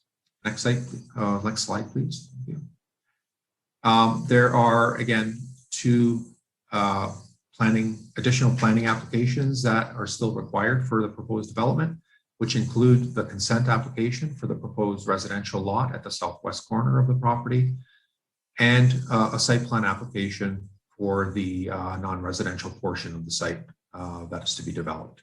And again, the site plan requires council approval. Next slide, please. So in summary, staff recommend that the application be approved and that the draft zoning bylaw amendment that's attached to the report as Appendix A be forwarded to council for approval. Thank you. And I'll be able to answer any questions anybody has, either myself or Mr. Rowe, depending on the question. Thank you for your presentation, Walter. Councillor Bothwell. Thank you, Mayor Jordan, through you to Mr. Basic. I submitted a email to you on the weekend. I noticed that there's also a trailer outdoor storage area across the street, just at 318 Mountain, and you can see it visibly from when you park in front of 16 Kemp, just across the property on the southwest corner, which is, as you said, designated hamlet on that side, and it's recently been severed to put a couple new homes, but just in behind it is a huge outdoor storage area. That's in the rural designation, and there's no screening or berm for that. Is that a legal conforming use there? Our bylaw enforcement team has been in touch with the owner of that property, and we're currently addressing the situation through enforcement. And one of the options that was made available to the applicants is to cease the use and or make proper planning applications to permit the use. Okay, thanks, because that looks like it's been going on for a few years as well, and I didn't know if there was some competing interests going on with that outdoor storage area and this one, and also the thing of the berm. Specialty crop, we know that you're not technically supposed to construct berms on agricultural lands, and I know this is to change the zoning from specialty crop to provide for that. I still have serious concerns about the size of the berm, the volume of fill, and I just want to clarify with you, Mr. Basic, you mentioned that site plan will come back to council, and we will still have an opportunity to say whether or not that berm is a suitable method of screening, or we can recommend something different. Is that correct? That's correct. A detailed application will come forward, which will include a lot grading plan. And it's not until the lot grading plan is submitted that we will know how much surplus soil they will have on the property itself to construct a berm. If there's some soil that's required to be brought in, we'll know exactly how much soil will be required through the site plan process. So council will have an opportunity at that time to assess the nature of the proposed buffer, whether it's berm, whether it's a berm and landscaping, or whether it's just landscaping. But we'll have more information available at that time once the engineers get their hands on it. Thank you. Councillor Vardy? Yes, thank you, through you, Mr. Mayor. And, you know, maybe my question is for Mr. Rowe as much as it is for Mr. Basic, but I got a problem with the mega berm. And when I look at the dimensions that are being proposed in the proposal, this thing is huge. And it's not just damage to the roads, it's safety issues of all those trucks going up and down Mountain Road. So I guess where I'm having trouble is why include the berm in the proposal? If you, I mean, I will never approve this mega berm ever. Given the number of trucks likely that are going to have to go up Mountain Road. So why wouldn't you just bring a proposal with a different kind of landscaping from the outset? I guess that's my first question. Because I kind of feel like it's sort of leading you on to say, yeah, we'll approve this zoning, but knowing that you're still proposing in your proposal this mega berm, that, I mean, I can only speak for myself. I can't speak for every other councillor, but you know, there was a reason that we put fill limits on, and they were for safety and protection of our residents. And I get that you need to do some fill in some cases up on the mountain, but when you have other options, I guess I just don't understand why you're bringing the mega berm forward instead of something that would more likely be acceptable. Maybe I can answer it first, and Mr. Rowe can add. Again, thank you for your question, Ms. Vardy, Councillor Vardy. That was shown just as an example of one way that the buffering can occur. So oftentimes berms are really good solutions for buffering because they provide a solid visual barrier. And if there is surplus soil available on the property, there could potentially be very little, if not none, no need for trucks to be bringing in additional fill. So, but we won't know what fill is available to be sourced from the site itself until we get to the site plan stage. So I think from a planning perspective, from staff's perspective, I think a berm would be a preferred option, a berm with landscaping on top of it, because it provides a solid physical barrier and a solid visual barrier. But again, if it requires the trucking in of a significant amount of soil, then that's probably something that we probably wouldn't support. And we would support maybe a shorter berm, but we will always likely require the provision of a very dense vegetative buffer along that area. Craig, maybe you can add to that? Yeah, certainly. Thanks for that. And through you, Mr. Mayor, again, the berm, and you know, regrettably, I think, you know, we showed that our intent was to demonstrate that there was an ability there to provide some sort of physical mitigation based on the perceived impacts from the one resident on Mountain Road. We provided that cross-section detail just as a simple example to show that there's a reasonable solution to this. What's before council in the report is a recommendation that a 15-meter area along the north and east perimeter, as delineated, will be employed as a physical buffer between sensitive development and what's being proposed. Now, the composition of that, based on our discussions with town staff, which have been genuine, we will, through the site plan process, find a method of appropriate mitigation to stop any concerns about dust blowing across, noise impacts. But in order to do that, we do need to move into detailed engineering and design. The height of the berm is, we just showed it as a high-level example of what may be constructed. The height will be derived based on the grade of adjacent properties, the distance they are away.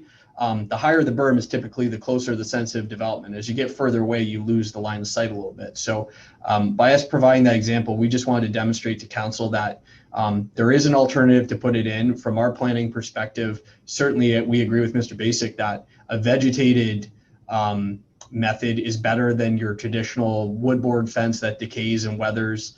We know the volume of the winds that come off the agricultural lands out there, it may fall into a state of disrepair, whereas with a natural berm, we can reduce the amount of impervious surface. We can green the settlement area a little bit more and just provide some overall aesthetic appeal to what's being proposed. So certainly, I think the only point of clarity I would provide is, from my opinion, there's a lot of different methods that could be considered. And we need to satisfy town staff on this, and by virtue of satisfying them, we also need to satisfy council. But the recommendation for the 50-meter landscape buffer from a planning and engineering perspective provides enough flexibility for us to put in a variety of different mitigation methods in there, run through the ones that are the best for the site, have the least amount of impact on adjacent properties or municipal infrastructure. But in order to get there, we need to have the zoning in place so that type of use can be legal and permitted. And then we're able to make the site plan application to implement that. Okay, thank you for your explanation.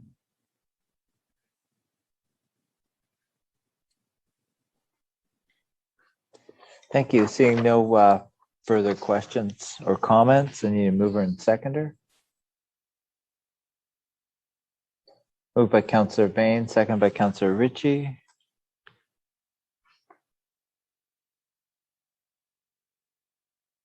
Moved by Councillor Bain, second by Councillor Ritchie. Resolved that report PA 21-27 zoning bylaw amendment 26Z-16-2002 application at 16 Kemp Road West be received, and that the draft zoning bylaw amendment attached to this report as Appendix A be forwarded to council for approval. All in favor? That's carried.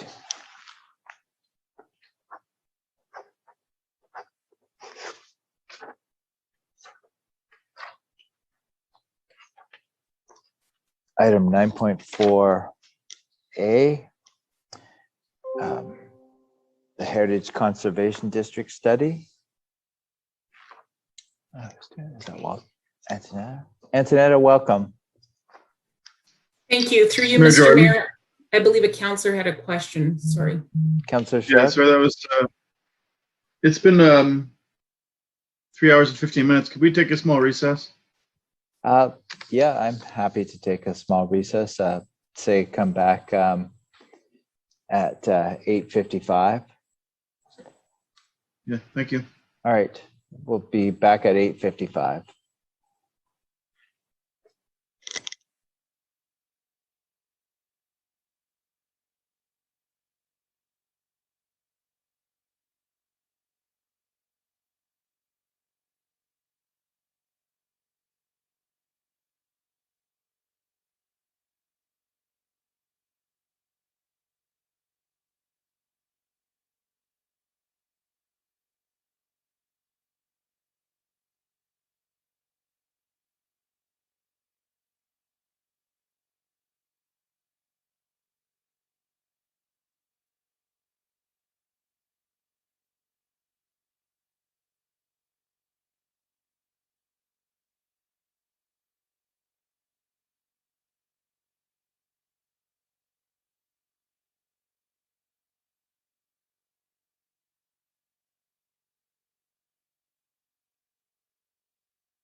Recording in progress.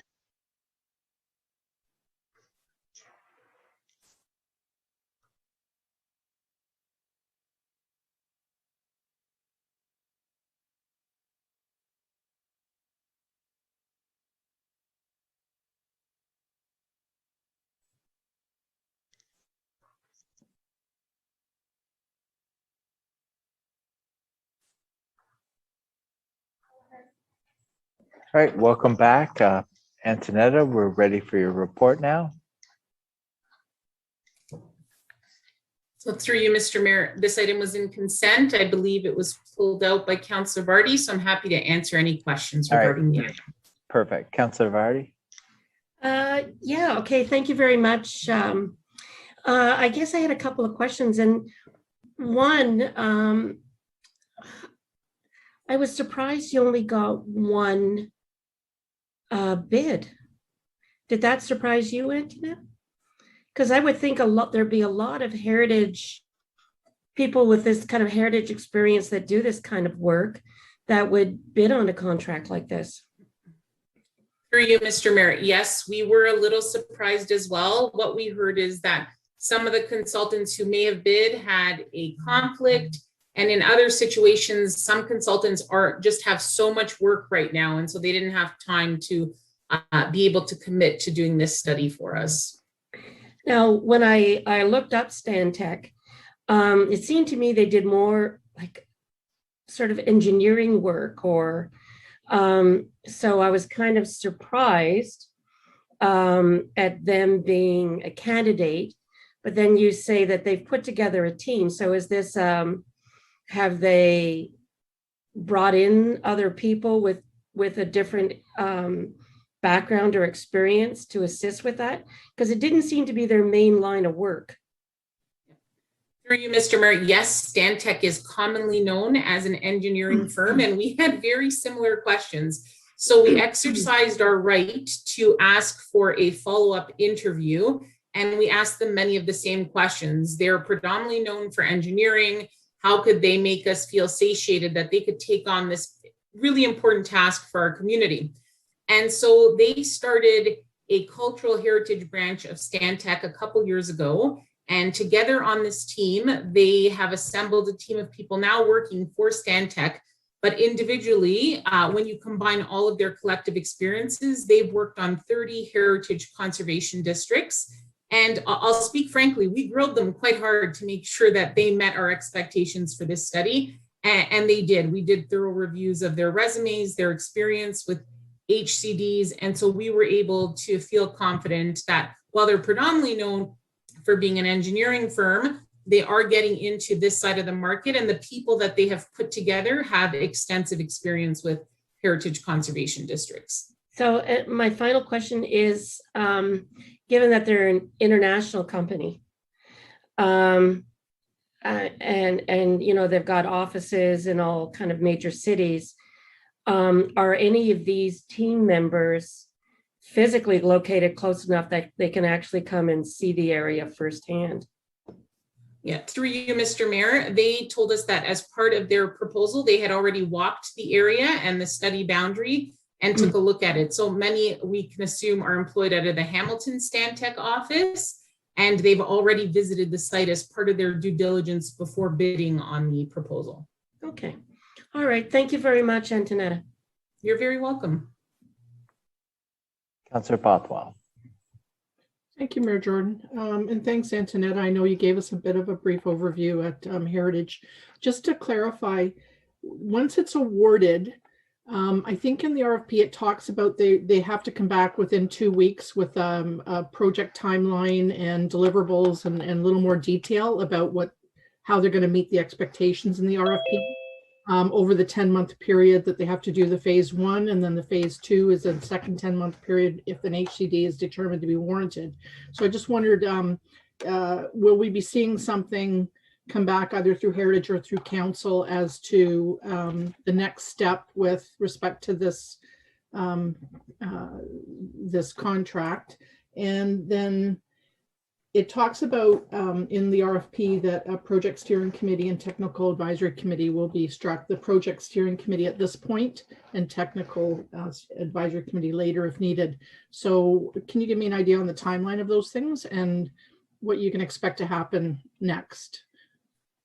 So through you, Mr. Mayor, typically we would have a kickoff meeting with our consultants and establish all those timelines and protocols. We have said that we want to work on an expedited timeline, but still get it right. So we can expect to have those steering committees put together fairly frequently, fairly early on in the process. Ideally, the timeline and the work and schedule of events would run through those committees. There are also many opportunities that they've identified to come to Grimsby Heritage Advisory Committee, keep them up to date.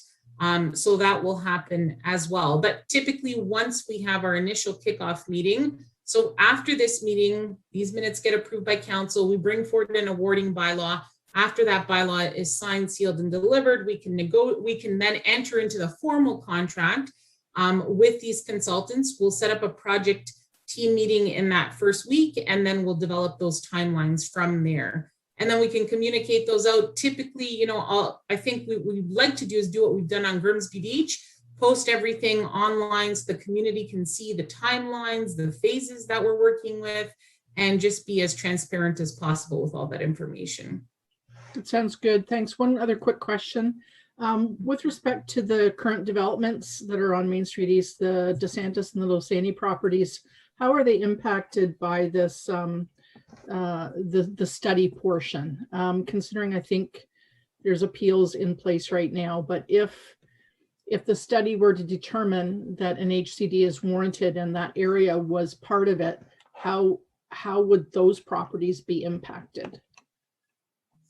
Through you, Mr. Mayor, those properties will not be impacted by this study per se. It's if there's a future heritage conservation district that's in place, and then those properties fall within that boundary, then there's the potential that whatever development they have may be subject to a heritage permit for the work. But for the property at 133 Main Street East, that's already individually designated, so everything would be subject to heritage permit in that instance already. So the impact of a future heritage conservation district likely wouldn't impact it any greater than the control we already have now through Part 4. And we also have that same control, don't we, on the two Coles properties? They were designated as well. Oh, yes, those through you, Mr. Mayor, as we know, are being appealed. They're challenging the reasons for designation. So we will have to see how those play out, but currently they're being treated as designated from a staff perspective. Thank you. Councillor Vardy.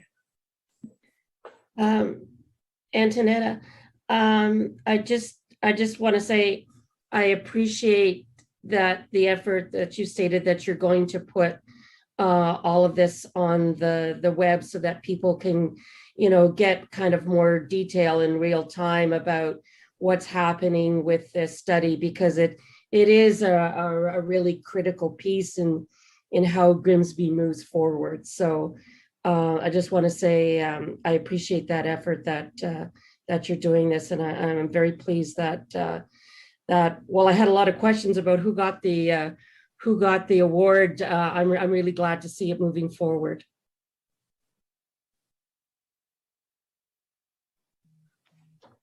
Thank you. Seeing no further questions, we just need a mover and seconder. Moved by Councillor Frake, second by Councillor Vardy.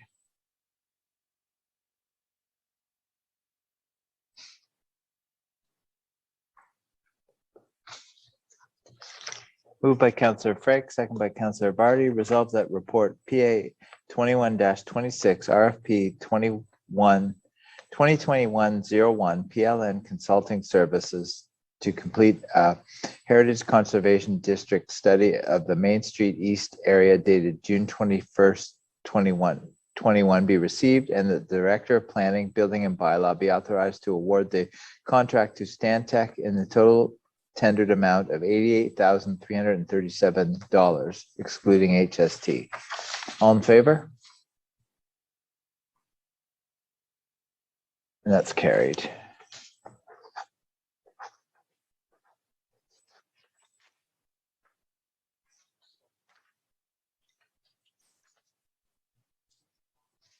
Now we move to correspondence. Need a mover and seconder for the items of correspondence. Moved by Councillor Cadwell, second by Councillor Bothwell.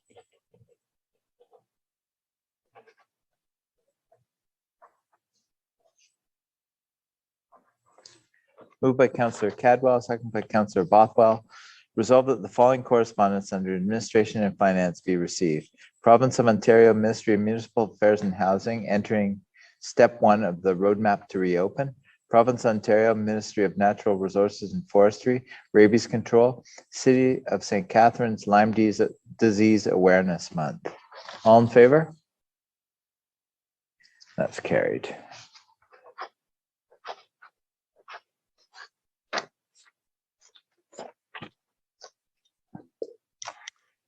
Now the next committee of the whole meeting is scheduled for July 5th, 2021 at 6 p.m.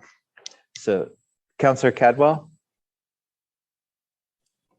Yeah, thank you, Mayor Jordan. And I apologize, I didn't come up with this sooner, but I just got an inquiry with regards to the approval of the previous minutes.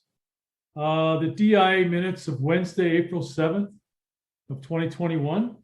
I think there's a misprint on the chamber update.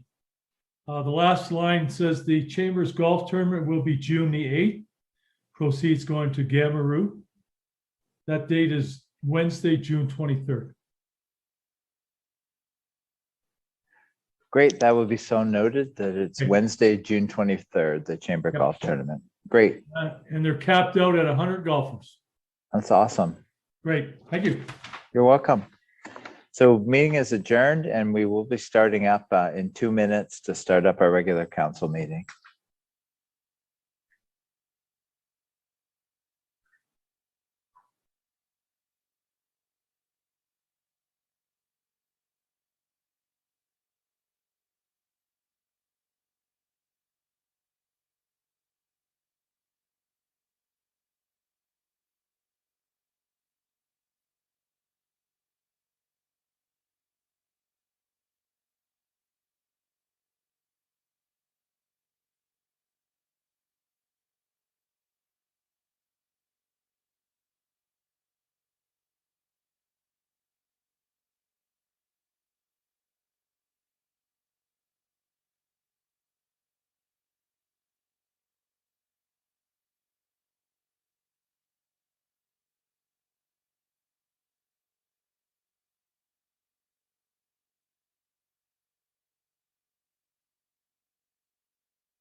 Welcome back. I'd like to call to order the council meeting of Monday, June 21st, 2021. First, we'll start. Can everyone rise to the playing of O Canada?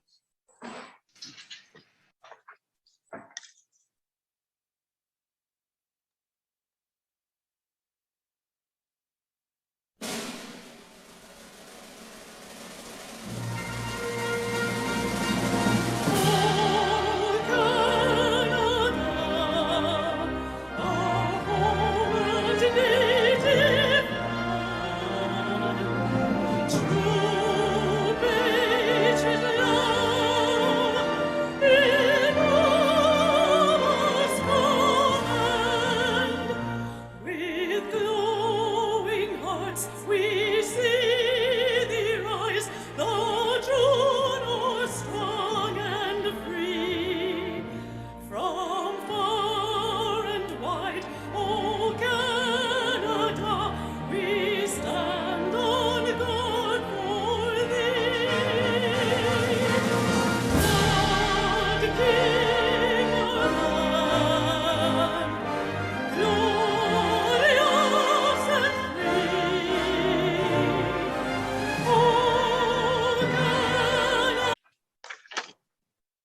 Moved by Councillor Dunstall, second by Councillor Bain. Resolved that item C 21-123 from the council be lifted, or from the council minutes of June 7th, 2021 be lifted for separate consideration.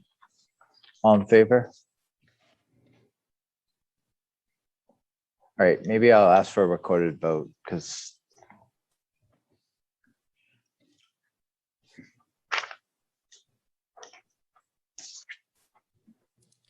Councillor Bothwell, No. Councillor Dunstall, Yes. Councillor Frake, No. Councillor Catwell, Nope. Councillor Ritchie, Yes. Councillor Sharp, No. Councillor Vane, Yes. Councillor Vardy, No. Mayor Jordan. no. That's defeated.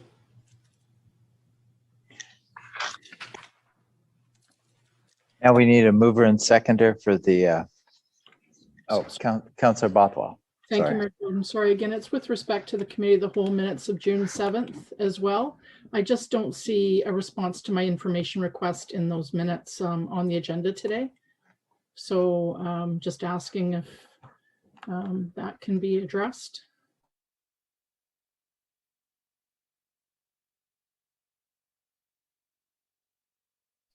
Sarah? Through you, Mr. Mayor, there were 3 information requests to legal, and they are going to bring all 3 for the July 5th meeting. Thank you.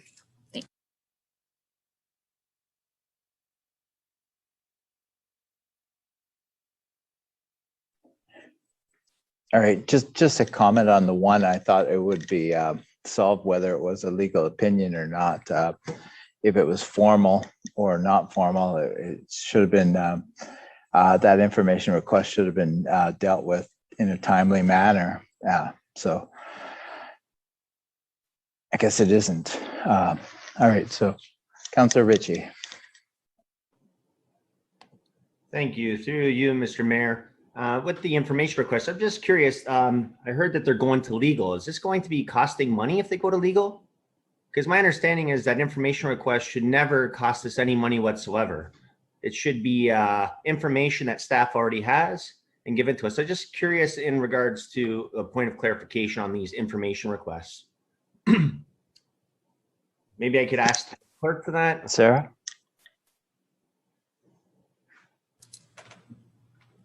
So through you, Mr. Mayor, yes, you are correct. Information request should be more of questions of clarification that has no operation, administration, or financial impact. If there is one, it should be through a motion of council. So as for costs, I mean, there could be, since it did go to legal, but it was accepted at the last meeting. Thank you. So maybe this is something, I think we're going to be reviewing our, yeah, thank you. That's good. Thank you.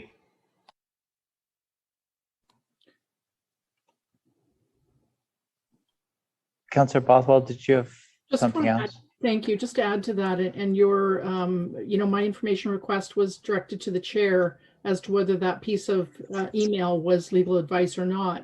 Had our legal advisor been at the meeting, we could have easily had an answer to that. And he wasn't there to answer that question. So, it leaves it where we're not being able to, some of the other motions that were put forward afterwards are related to that. So it kind of leaves a gap. If we don't know what that email was, I don't know how we could have proceeded with the other ones. So it's unfortunate we didn't get that answer at that meeting. Thank you. Point of order here, Mr. Mayor. I don't think that's pertaining because we actually knew what the legal opinion was. And I understand if she's questioning one of the information, whether it's an opinion or advice, whatever the case is, but she made just an accusation that we didn't know what the information was when we had that. I think it was, she didn't know whether it was a formal legal opinion or and just an informal opinion. Exactly. That was wasn't on Aird Burles letterhead. So I don't know what it was and I haven't got that answer. Councillor Sharp? I would think that if you got if we paid for it, then it would be a legal opinion. Just my thoughts. Councillor Sharp. Thanks, Mayor Jordan. I just have a question to the clerk. I'm looking for in our procedural bylaw, what is the language that defines an information request?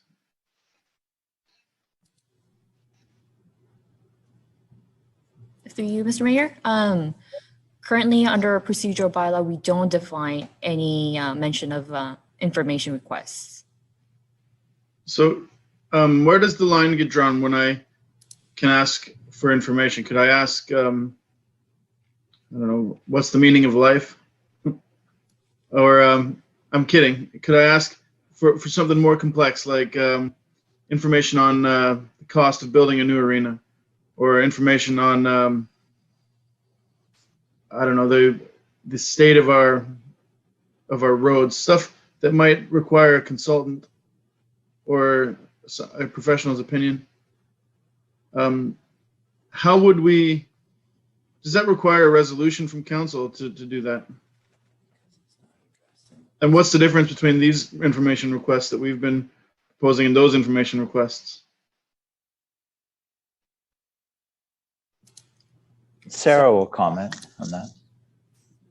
Through you, Mr. Mayor. So, I mean, our procedural bylaw is silent on information requests, but it does state, a motion must be carried when it would result in a budget impact on operation or policy requirements. So I think if it does have any of that effect, it should come through a motion of council.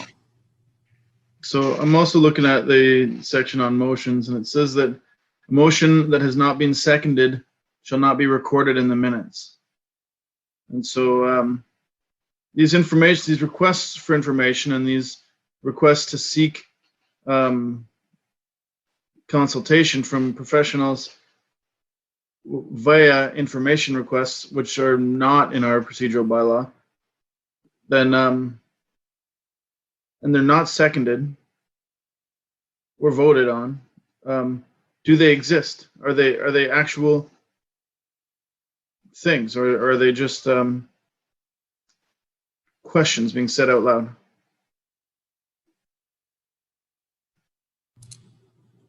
Through you, Mr. Mayor, generally they should be questions of clarification, maybe a quick lookup for staff to bring back information on something that was already presented. Maybe we don't have it right on the spot. So, but it is also good practice for transparency to record that in the minutes to know that there was such request for clarification. And so I'm looking at the council staff partnership policy. And it says that members of council understand that they have no individual capacity to direct staff in their duties, that this is the role of the town manager, and that only council as a whole has the capacity to direct staff to carry out specific tasks or functions, and that's through the town manager or the respective department head.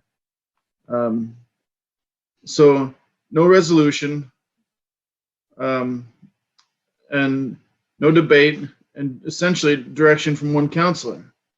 Is that how these information reports are working, or requests, or what are they called again? Information requests? So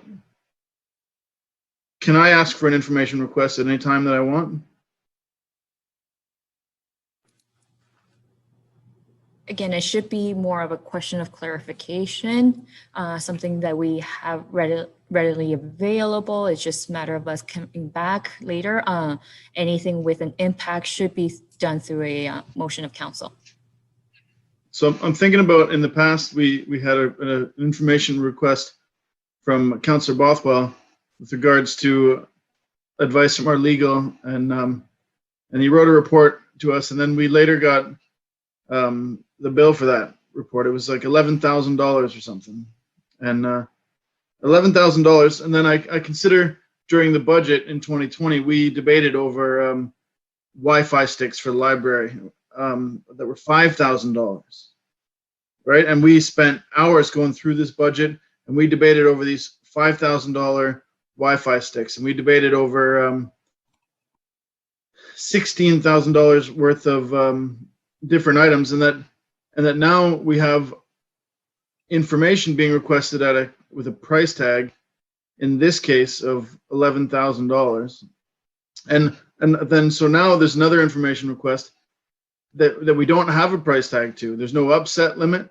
and there's actually no debate, or I don't know, because there's no reference to it in our procedural bylaw. So someone has decided that these requests come to town staff, I guess, through the mayor allowing them, and one person makes the request. No one speaks to the request. We are not allowed to ask how much money they cost. That because there's no debate. We're not allowed to discuss if that money is worth spending on the item. And then there's no vote on whether we spend that money or not. And I reference back to that 2020 budget. We spent a considerable amount of time talking about $5,000 for these Wi-Fi sticks and $16,000 for wayfinding. And there was, I can't remember all the items on the top of my head, but it sounds to me we've spent a lot of time in this previous committee session talking about, democratic processes and whatever. And I'm looking at an $11,000 bill that is on one councillor's shoulders. And not to point their fingers at anyone, but there's no debate and there's no seconder. So that is one. And so if I want to make a request, and who knows what it's for, and no one can even question me because I made the request and it's non-debatable. All right. So if I have the floor and if I make the request, so then that, in my opinion, is in contravention to what I just read from our council staff partnership policy, that no individual member of council has capacity to direct staff in their duties. And then I would go above and beyond to say no individual member of council has, they can't spend money from the taxpayers' coffers on advice from professionals that's not voted on by the council. So my question is, how do we stop these information requests? It seems like no debate, no vote. How do I say no to an information request? That question is to the clerk. Sarah? Through you, Mr. Mayor, my recommendation is if there is some uncertainty around information requests is to define it through our procedural bylaw. So if I could, while I still have the floor, Mayor Jordan, can I make a resolution to amend our procedural bylaw to include some verbiage on information requests? Mayor, I would suspect this has to come as a. Yes. Excuse me. It definitely has to Excuse me, come Mayor as a Jordan. notice of motion. Councillor Sharp, I'm ruling right now because we're approving minutes right now. So it's at a point where it's the wrong time. It has to come as a So notice we're of motion. discussing, we have the item is on the floor right now. We're discussing the We're certainly information. not, I'm not prepared to open up the procedural bylaw at this time right now. I think that what you need to do is to come back to council with a notice of motion, and do it that way, do it procedurally correct. Could we suspend any current information requests until that happens? Like, for sake of budget, excuse me, Councillor Bothwell. Sorry, it's a point of clarification to the clerk. Councillor Bothwell. The clerk, when he was asked to define information requests, the Roberts Rules does define them as incidental motions, and it does state that a request for information needs to be addressed to the chair or through the chair. And the goal of this motion, it's a motion, is to get information. When you have the information you seek, business can proceed. So I think when our procedural bylaw says we're silent, Roberts Rules speaks to it, and it is spoken to there. As an So I think there's a difference between information and legal advice. It's a recall Councillor Sharp. for information, and I'm defining it out of Robert's Rules, and it is specific. It's an incidental motion to a main motion. So as the clerk said, it should be relevant to the main motion at hand and seek information for clarity. So I think we just need to make sure that we understand that it is provided for in Robert's Rules, Thank you. Okay, is there any way that we can keep track of the cost of this information request? And can we bring it at the same time as the information that they bring so that we're not waiting till the next meeting? If we could just keep track of that while we're have the lawyer or whomever we're consulting with, just have them keep a running tab that they can present with the information so that we know. And then, yeah, Right, it just doesn't seem right because there's no vote on it. So like, I don't have a chance to, like, we could do $10,000 at a time. 10 times in a year would cost $100,000.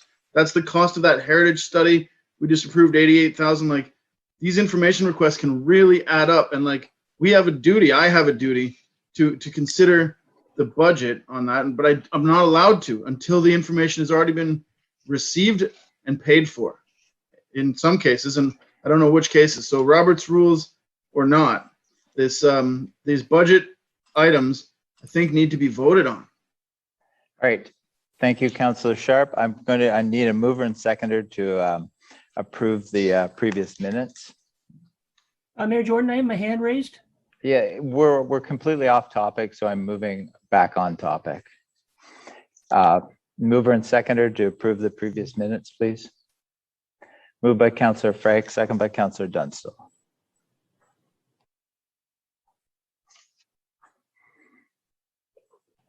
Just a point of clarity, Mayor Jordan. Councillor Yeah. Vane will lift something. That's the only question I have, is if he was trying to lift something as well. Thank you, Councillor Ritchie. No, I was just actually going to just raise a point of clarification and ask if we could put a notice of motion in right now for the next council meeting so we can openly discuss this and be transparent. We've already approved the agenda, so we can't go back on that. So unfortunately, it should have been brought up on approval of the agenda. So moved by Councillor Frank, second by Councillor Dunstall. Resolved that the Committee of the Whole minutes of June 7th, 2021 be approved, that the Council minutes of June 7th, 2021 be approved, Council minutes of June 14th, 2021 be approved. All in favor?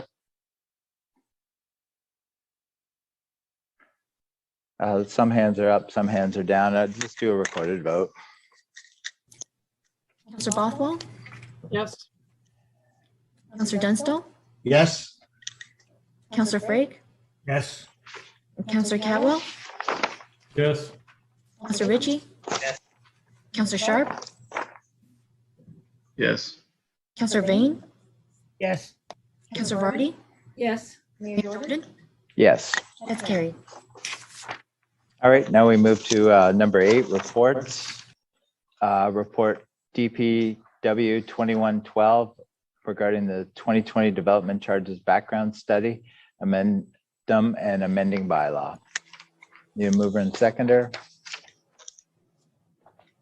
Moved by Councillor Ritchie, second by Councillor Dunstall.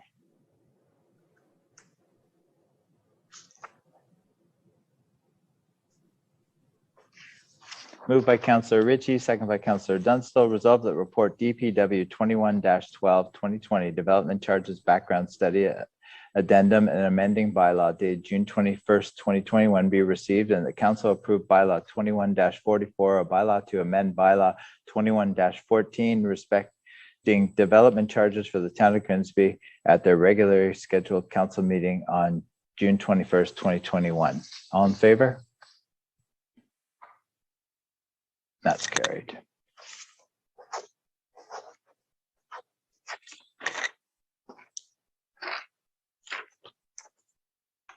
Moves to number 12, bylaws.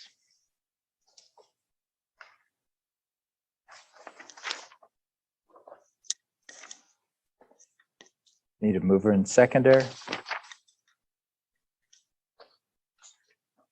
Moved by Councillor Ritchie, seconded by Councillor Dunstall.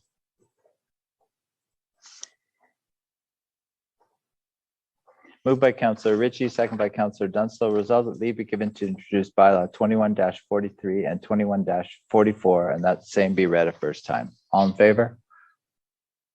That's carried.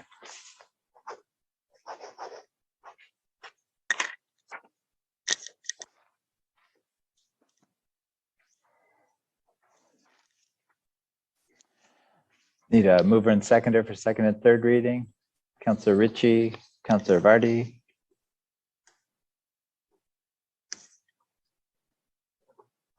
Moved by Councillor Ritchie, second by Councillor Vardy. Resolved that leave be given to introduce bylaws 2143 and 2144 read a first time, now be read a second time and third time and finally passed. And the mayor and town clerk do sign and seal the same, and the rule of council to the contrary notwithstanding. All in favor? That's carried.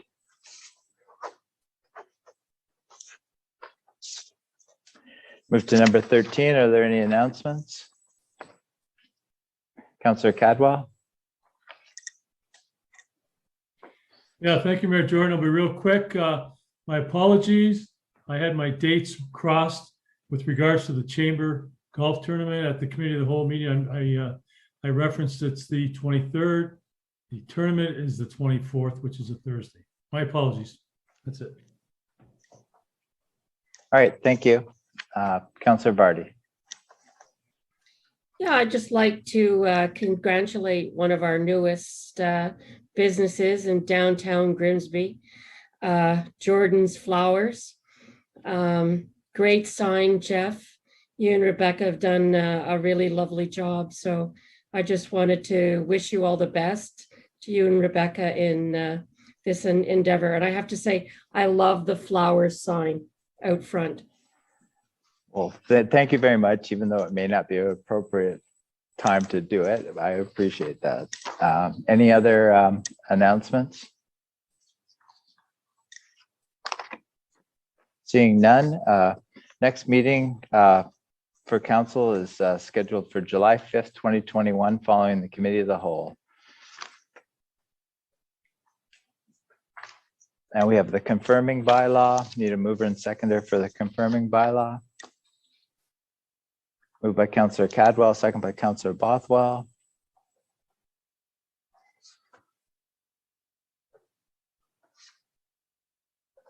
Moved by Councillor Cadwell, second by Councillor Bothwell. Resolved that leave be given to introduce bylaw 21-45 and that same be read a first time. All in favor?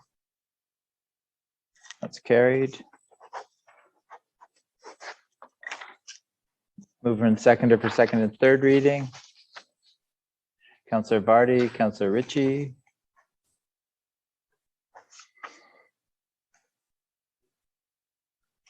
Moved by Councillor Vardy, second by Councillor Ritchie. Resolved that leave be given to introduce bylaw 21-45 read a first time, now be read a second time and third time, and finally passed, and the mayor and town clerk do sign and seal the same, and rule council to the contrary notwithstanding. All in favor? That's carried. Good night, everyone. Meeting is adjourned.